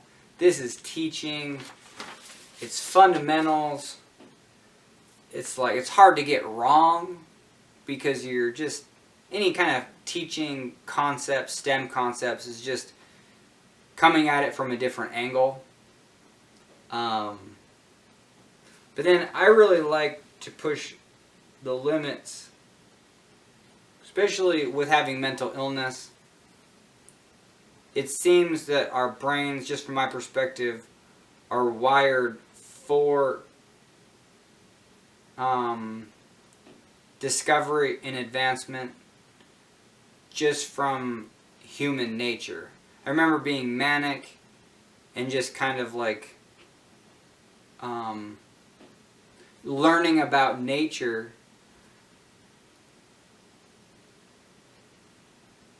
with no prior knowledge of I guess I already have a foundation of education going into those manic episodes, but there's this real Jungle Book feel of mania and nature when you're just like, I'll talk more later about kind of the different things that I came up with, but even like I would do kind of like landscaping. No, it wasn't. It was like in the forest. I wasn't on any property that I was actually doing things, but I was, like removing dead branches from vegetation, and then you really keep kind of what's alive, and just that aspect of. You're almost kind of like a doctor in there doing that. And I was using with no tools, so it's just interesting how the different methods you could use to break off a branch that would cause like the least amount of damage to any of the cells that were still healthy. Because sometimes some of those trees, they don't do a very good job. Like you can just rip them right, take a branch, and then you'll just rip right into it, and it'll just kind of split down, and you're like, it didn't do that good. So whether it was taking a branch and like twisting it into a circle this way, or like twisting it this way, especially when it came to branches that weren't quite dead, but you could be doing a potential service to the tree by it's going to be dead next year, but then you don't want to further damage anything else by like twisting it. And those concepts I didn't learn from YouTube. I learned on the spot from being manic and then kind of experimenting. And I would say I would use terminology like, letting the tree speak to you. That's a little bit too woo-woo even for me. But maybe just kind of paying attention to like what makes the most sense. If there is an objective and you take in, obviously you're even,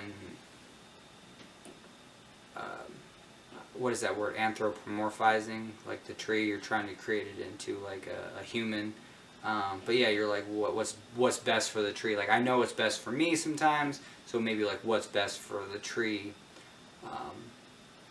But again, also there might be topics that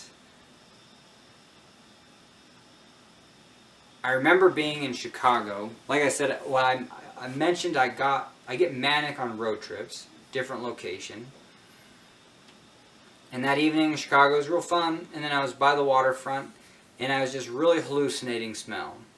Like the city all has a smell, but for whatever reason, I know when I'm smelling something and when my body is hallucinating smell. They're two different things. One really comes from like my stomach and digestion area. It comes from lack of sleep. It's still in the nose per se.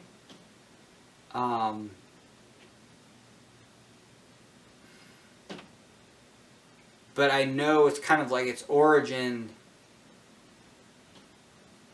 Let's say if it's a sensory misfire, is misfiring from other portions of like my body that are, I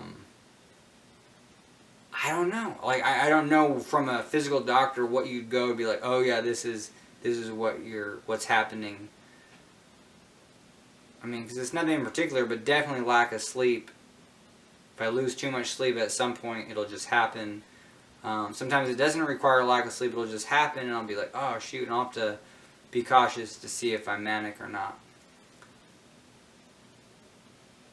But yeah, in Chicago, just hallucinating smell.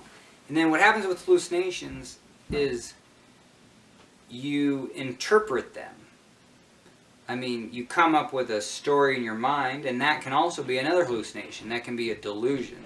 I can be now have a delusional concept in my head that originated from a hallucination.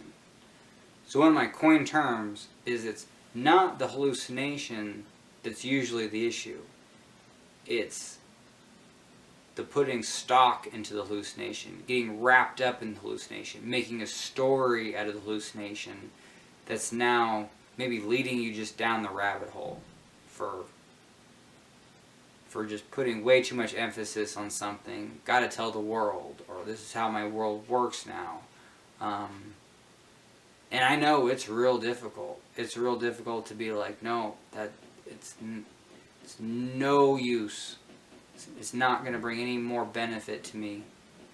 It would be like, is anxiety that's preventing you from sleeping, hardcore anxiety, is that useful?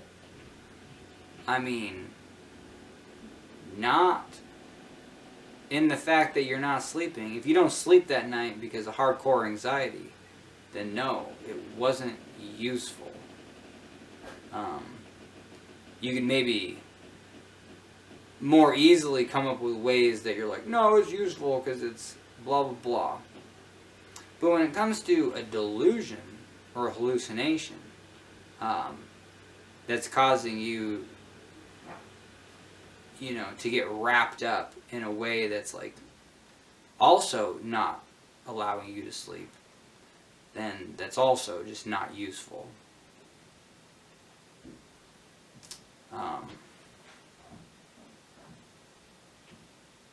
So that's why I take a lot of time, even like years go by before I feel like it's an okay thing to be like, yeah, I want to share these stories, and not even just to be like, oh, do you see something there that's like could be calculable, or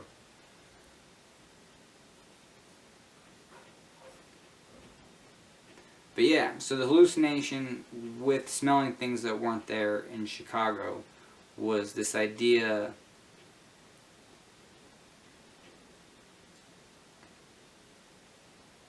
I think I can explain it using, like, I'm fascinated with STEM concepts, physics, engineering, even Einstein's relativity, but even like Einstein's theory of relativity, I was just looking at some of the equations, even time dilation, and that's kind of what I was got into kind of this evening is doing kind of an example of time dilation.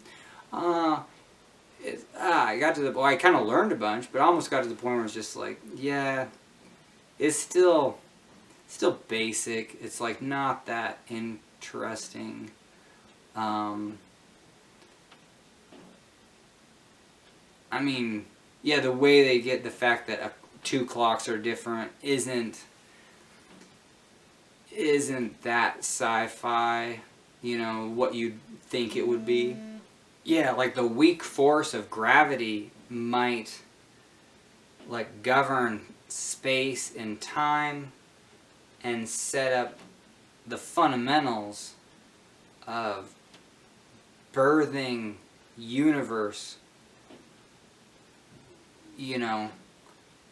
that whole creation, destruction, maybe cycle, and that should be wildly fascinating, but it's just interesting how sometimes the foundations of science always have a root and then in like, this is boring, and that's nice. I really appreciate it because that's when you're not just making stuff up. Like flat earth sounds exciting. But yeah, most science, one of the litmus tests that I kind of use is like, well, it's probably pretty boring. And if it gets to the point where it's like, yeah, pretty boring and basic to you, then that's kind of when you fully hashed something out. Where delusions and hallucinations are just the opposite. It's like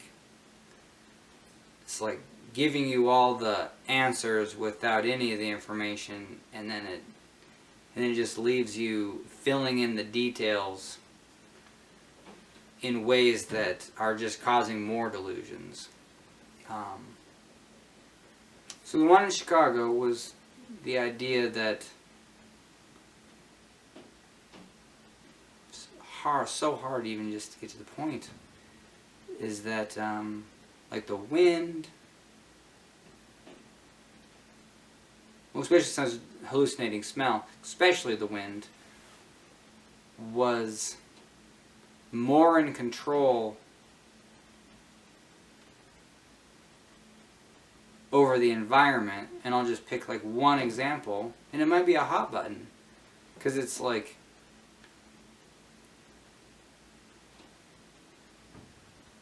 oh, it's like this. Because even global warming and the idea of human created weather condition, I fully understand that could be 100%, you know, like, yeah, we control CO2, we can kind of predict that. I mean, that's science. Science is like, change the input, and we can analyze and know what the output's going to be. You know, it's like, and then you'll see the result. But then delusions are kind of that realm where it's just like,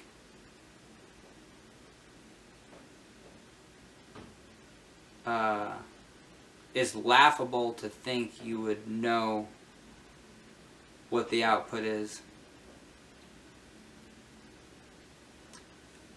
I guess I'll just say it felt like you know, the delusion was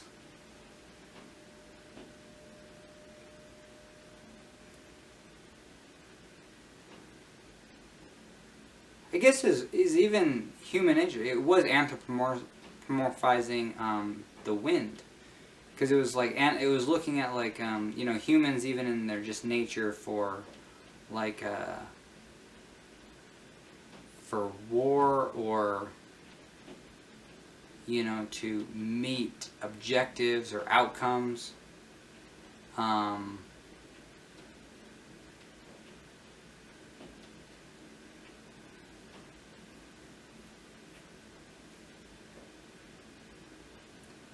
The delusion was that those were more in control from kind of woo-woo type forces, like you know, like the wind or something, like almost like spirits in the wind. I don't know. So it took a long time just to get to spirits in the wind or something, but it's just like, it doesn't satisfy me very much, but I don't know if there would be any rational, or if I would feel more comfortable explaining what the delusion was in a way that bridged the gap to be like, oh no, I see what you're coming from. But it's I guess the bridge of the gap would be, science can be very like binary, but then let's take the application of something like that. Like, even if you take the idea of a computer being just two different on-off switches, I mean the classic ones and zeros, but basically it is. It's literally two different off switches, and even a small computer seems very unlimited. And then you get to, and these are computers with like pathways, but then you bring an element of like even just the human. Like we don't have to, we transcend those pathways potentially. I mean, that gets in the topic of determinism and free will maybe.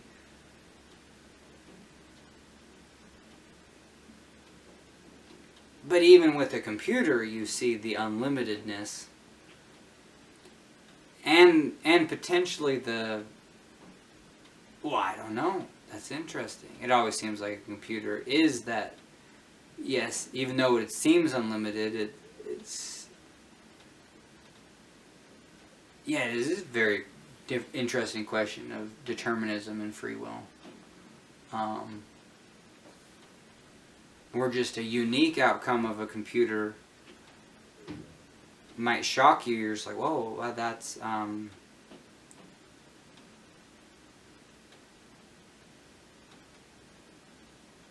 here's a good way. It always reminds me of like when are you going to get a flat tire? Very scientific explanation of when you're getting a flat tire, but is it like that one little piece of glass or tack in the road, or neglecting ever changing your tires or getting them rotated, and then having something catastrophic happen where it blows up? You know, all those things do not seem binary to me, and they bring in an extra element of always something that seems uncontrolled. And that's where, tied into like maybe hallucinating wind and smell, and the idea that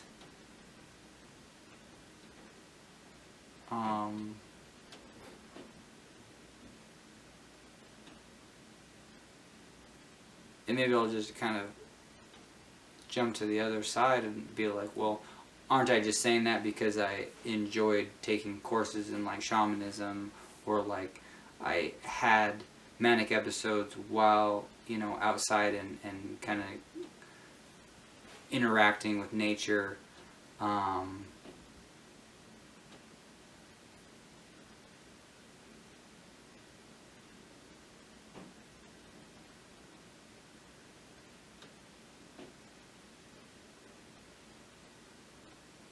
But yeah, but there are elements of that woo-woo nature that even drive me to learn more about core concepts.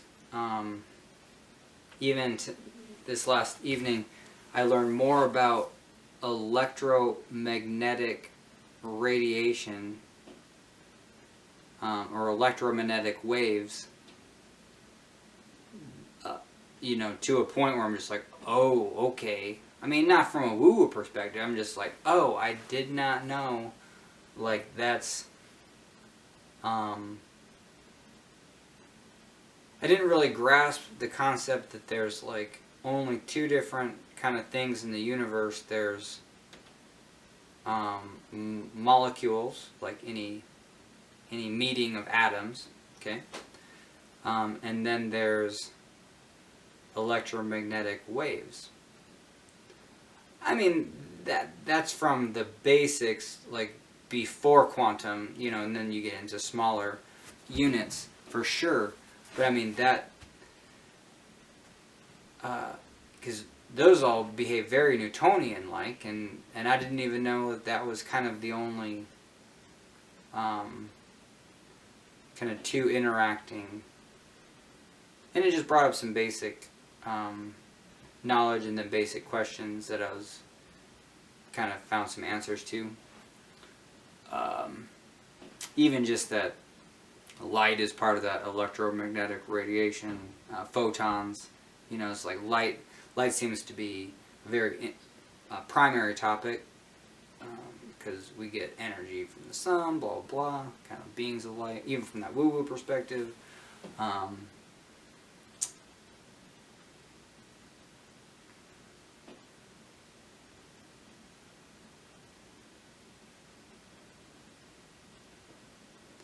Oh, and then it's just like light travels real fast, and it's the fastest thing in the universe. Go to Google, it has a speed limit, like that literally is any electromagnetic wave will only travel at the speed of light, no faster. And particles, atoms, will usually always travel just slower than the speed of light no matter what, or um,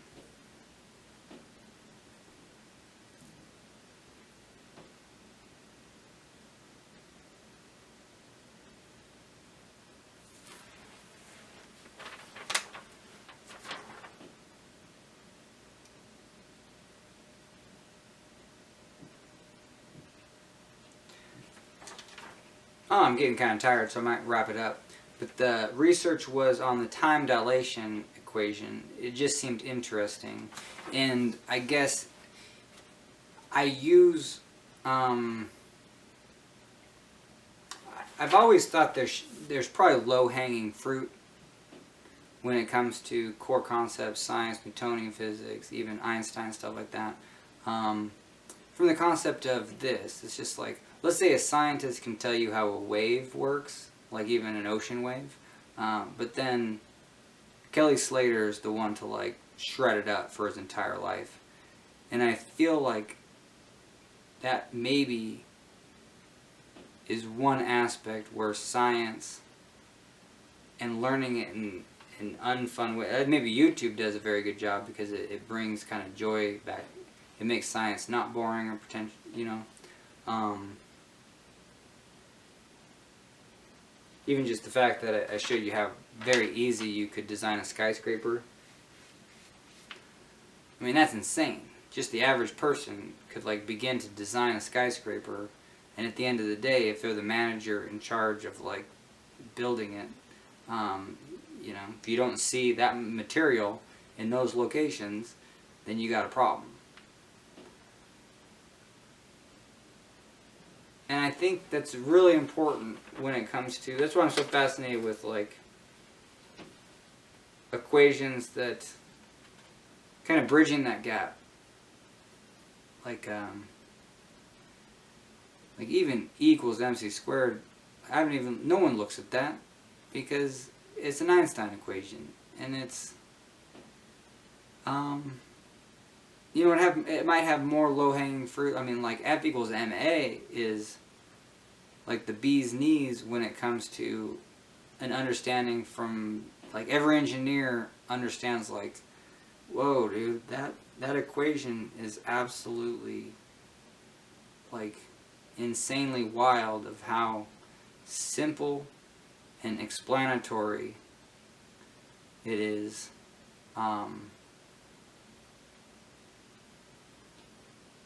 Yeah, it's crazy.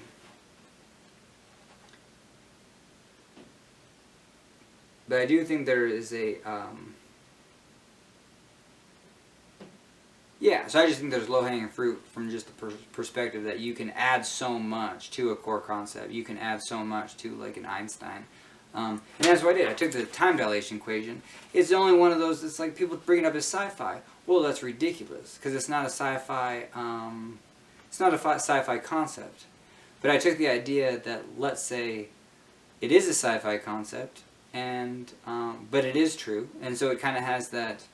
Well, how much time travel could you do, and what are the parameters, and could you come up with some woo concepts? I think those three elements are important for my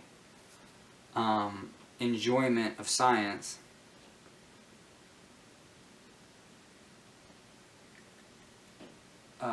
Because even that last part, like the woo-woos, like, it kind of opens the door to the unknowable. And just to see if kind of a binary explanation. I mean, just the fact that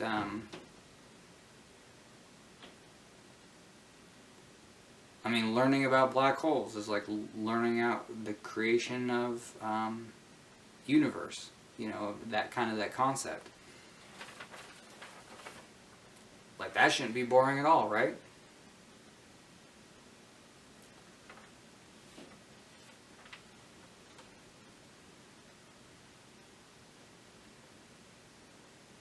But yeah, that's not boring, but also that's not fundamental either. Like, new stuff like that is, it always takes a while for people just to be comfortable with the fundamentals of something.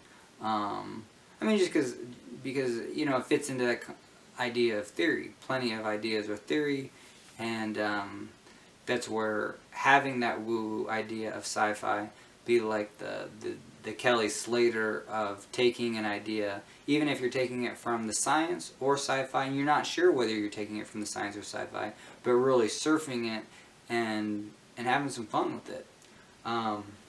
Alright, so my idea of the fun, I always try to just kind of make up concepts. So if this was kind of the made up concept, is that from core concepts, time dilation equation states that if you travel real fast, like if you, basically just in general terms, if you travel the speed of light, more time is going to pass on Earth, and so when you get back, you're still pretty young, and then all of us on Earth are old. I mean, it was used in Interstellar, and Interstellar did a good job because it's only going to work if you go through a black hole, because we're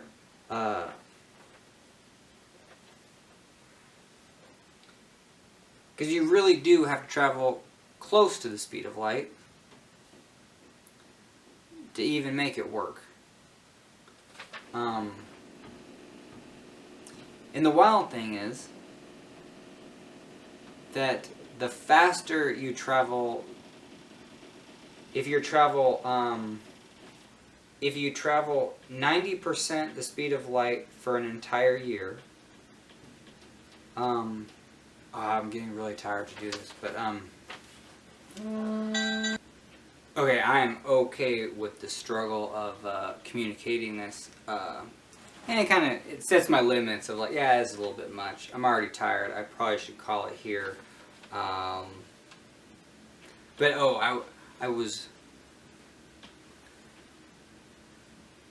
The speed of light is potentially an absolute. I was curious about that. It's like, oh, well, it's like that was an absolute. Nothing can go faster. But then, interestingly enough, the universe has expanded faster than the speed of light. And interestingly enough, the universe expansion currently is not that much. And the new thought is that even in 65,000 or 65 million years, I mean, kind of like no longer than the dinosaurs extinct, or sooner, the Earth is going to, I mean, the universe is going to stop expanding, and then even in 100 million years, I mean, we're talking very short time period, then it's actually going to contract. This is potentially one of the new theories. And that's fascinating. Google, if you want, like I wanted to Google how big the expansion of the universe has gotten. How do you measure that? Well, you can look all the way back into the past by seeing light, and you can know that see, I didn't write these down, but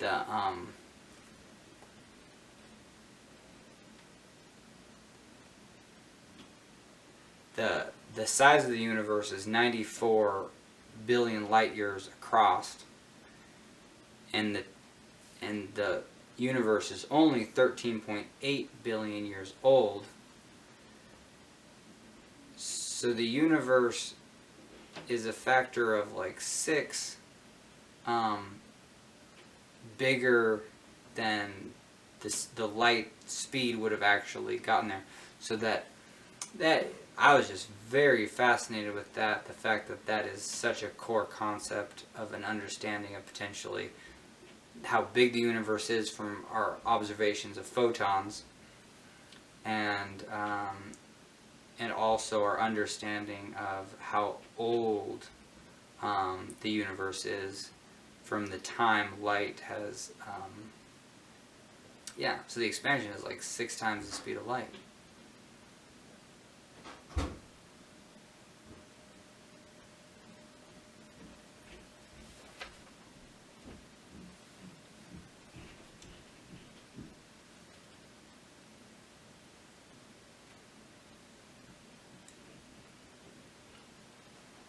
And then it was good because I learned so much about electromagnetic waves. Um, in the and a photon fits into being an electromagnetic wave, or radiation, and how, like, oh, if you turn on a headlamp in a cave and then turn the light off, it's absolute darkness. Where did the light go? Well, it gets absorbed by atoms that have electrons. So it was a very just curious concept that, like, if you're in deep space, if you're the photon that's expanding the universe kind of at that level, and you're expanding in areas where there is no other atoms, well, that photon will never get absorbed, so it'll always be visible light. I guess it fits into, like,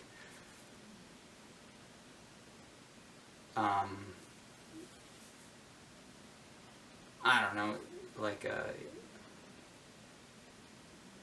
to be observed is to be absorbed. I don't know, like, yeah. And the fact that light's hitting your eyes, like, that light's actually absorbed from the atoms and the electrons. So I learned more about STEM concepts than anything. And I guess the woo-woo topic is the closer you get to the speed of light, so like 90% of the speed of light makes that time travel aspect of, like, getting back to Earth and not that big of a deal. Where if you go 99% the speed of light or 99.9, it's a log scale. So every time you get a fraction closer to the speed of light, you get a 10 times increase in the change. Where if you actually travel at this maybe magical number, the speed of light,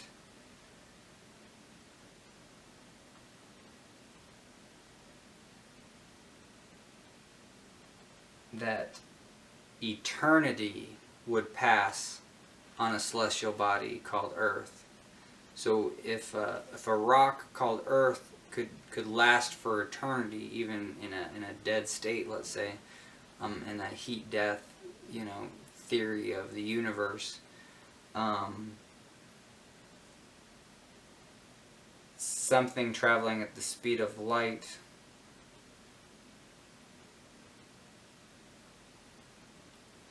theoretically in no time, just getting to the speed of light is enough that time,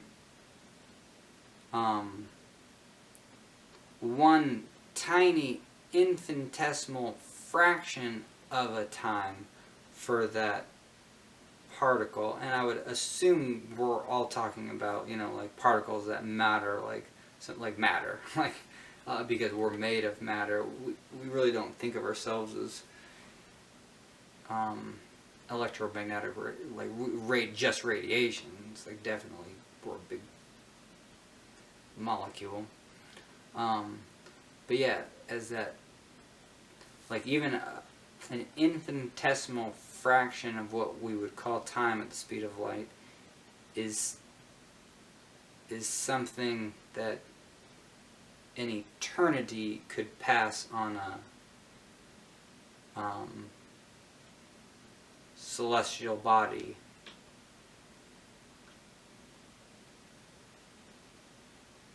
That isn't moving at the speed of light. So that's a very interesting limiting, limit, for the boundaries of, well, what's possible from a theoretical perspective if you're using that equation. And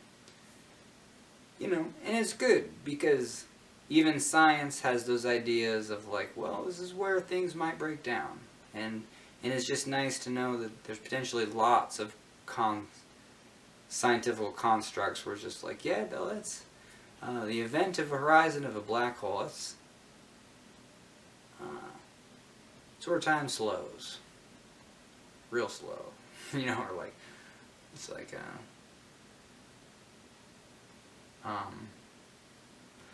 yeah, so it's very interesting to see those limits. That's one of the limits that I kind of,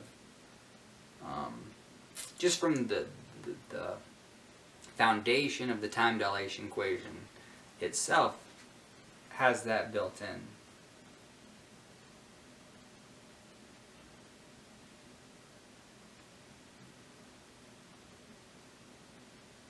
So, I mean, I don't know what I think right now since I kind of researched it, but yeah, before the research, my understanding was like, oh, the woo-woo concept would be like, well, if you have, we kind of know that light travels at the speed of light, you know, like blah, blah, blah. So, you know, it almost seems like light has the night. It just makes light more interesting. But I learned enough about electromagnetic waves to know that light is just one portion of that frequency, that spectrum. I mean, it's the one that we interact with the most. We definitely see it, but we feel the sun. You know, so like that's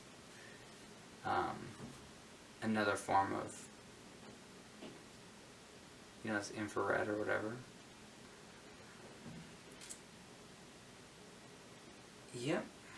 But I guess just being satisfied to think about a concept that's potentially made up helps me use that as fuel to learn more. Even though when you learn more, you might be disappointed by, I don't know, kind of the boringness of things.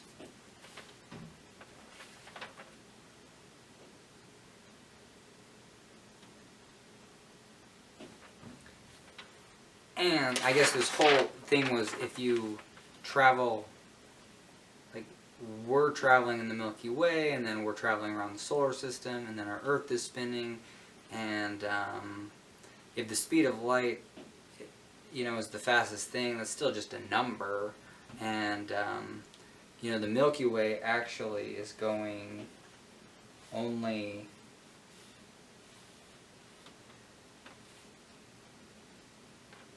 like the speed of the Milky Way galaxy is only 1,000 times slower than the speed of light. The speed of light should be pretty fast, right? It's like 300,000 meters per second.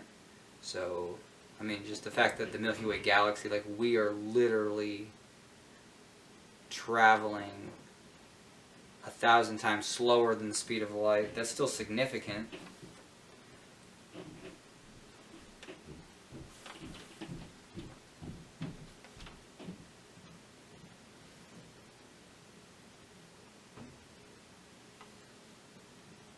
But in 1 year at traveling that speed compared to something at total rest,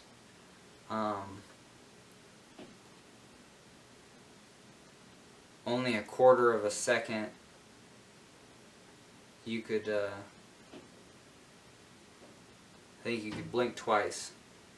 You know, that's as much in the future you would get if you hopped on the Milky Way Earth you know what I mean, like galaxy, compared to finding something outside of the Milky Way that was a stationary body.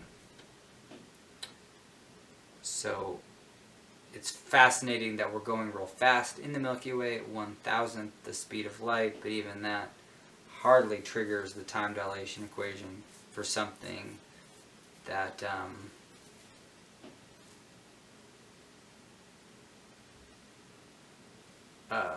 is at a neutral speed.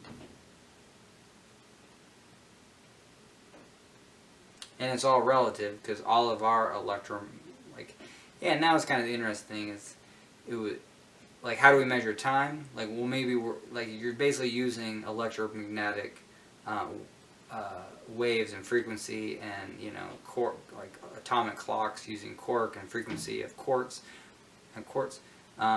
to set your time. So just the fact that those properties work differently when space-time is warped or changed potentially doesn't mean it's that exciting. So that was kind of kind of my take home from actually learning more. It's like, it's where it is kind of interesting to like to be a flat earther, just to be like, the more ignorant you are, the more exciting it can be. And I guess I would only use that for myself if it is the driving force to learn more. You know, if I'm just like, oh, it'd be fun to come up with a sci-fi, because I do like fiction, and sci-fi is very interesting. And I still do think there's low-hanging fruit when it comes to using that aspect of our brain that enjoys that fictional storyline, even when it comes to explaining things that might have truths, and even getting there faster than other methods. That kind of touches into philosophy, but it's something I want to talk more about. And again, man, this evening, I mean, we got some cool stuff. Designed the Empire State Building, but maybe just a limit on my tiredness and talking. You know, doesn't feel like good content at this point, but it's a learning process.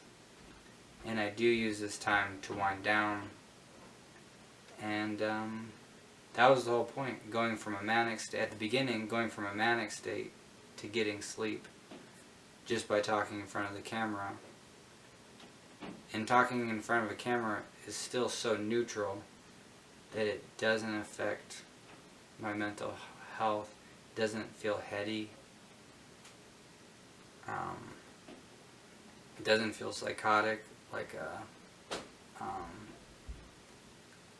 someone caught up in just a repeated storyline or a hallucination. So, yeah, feeling pretty good. I'm gonna call it there.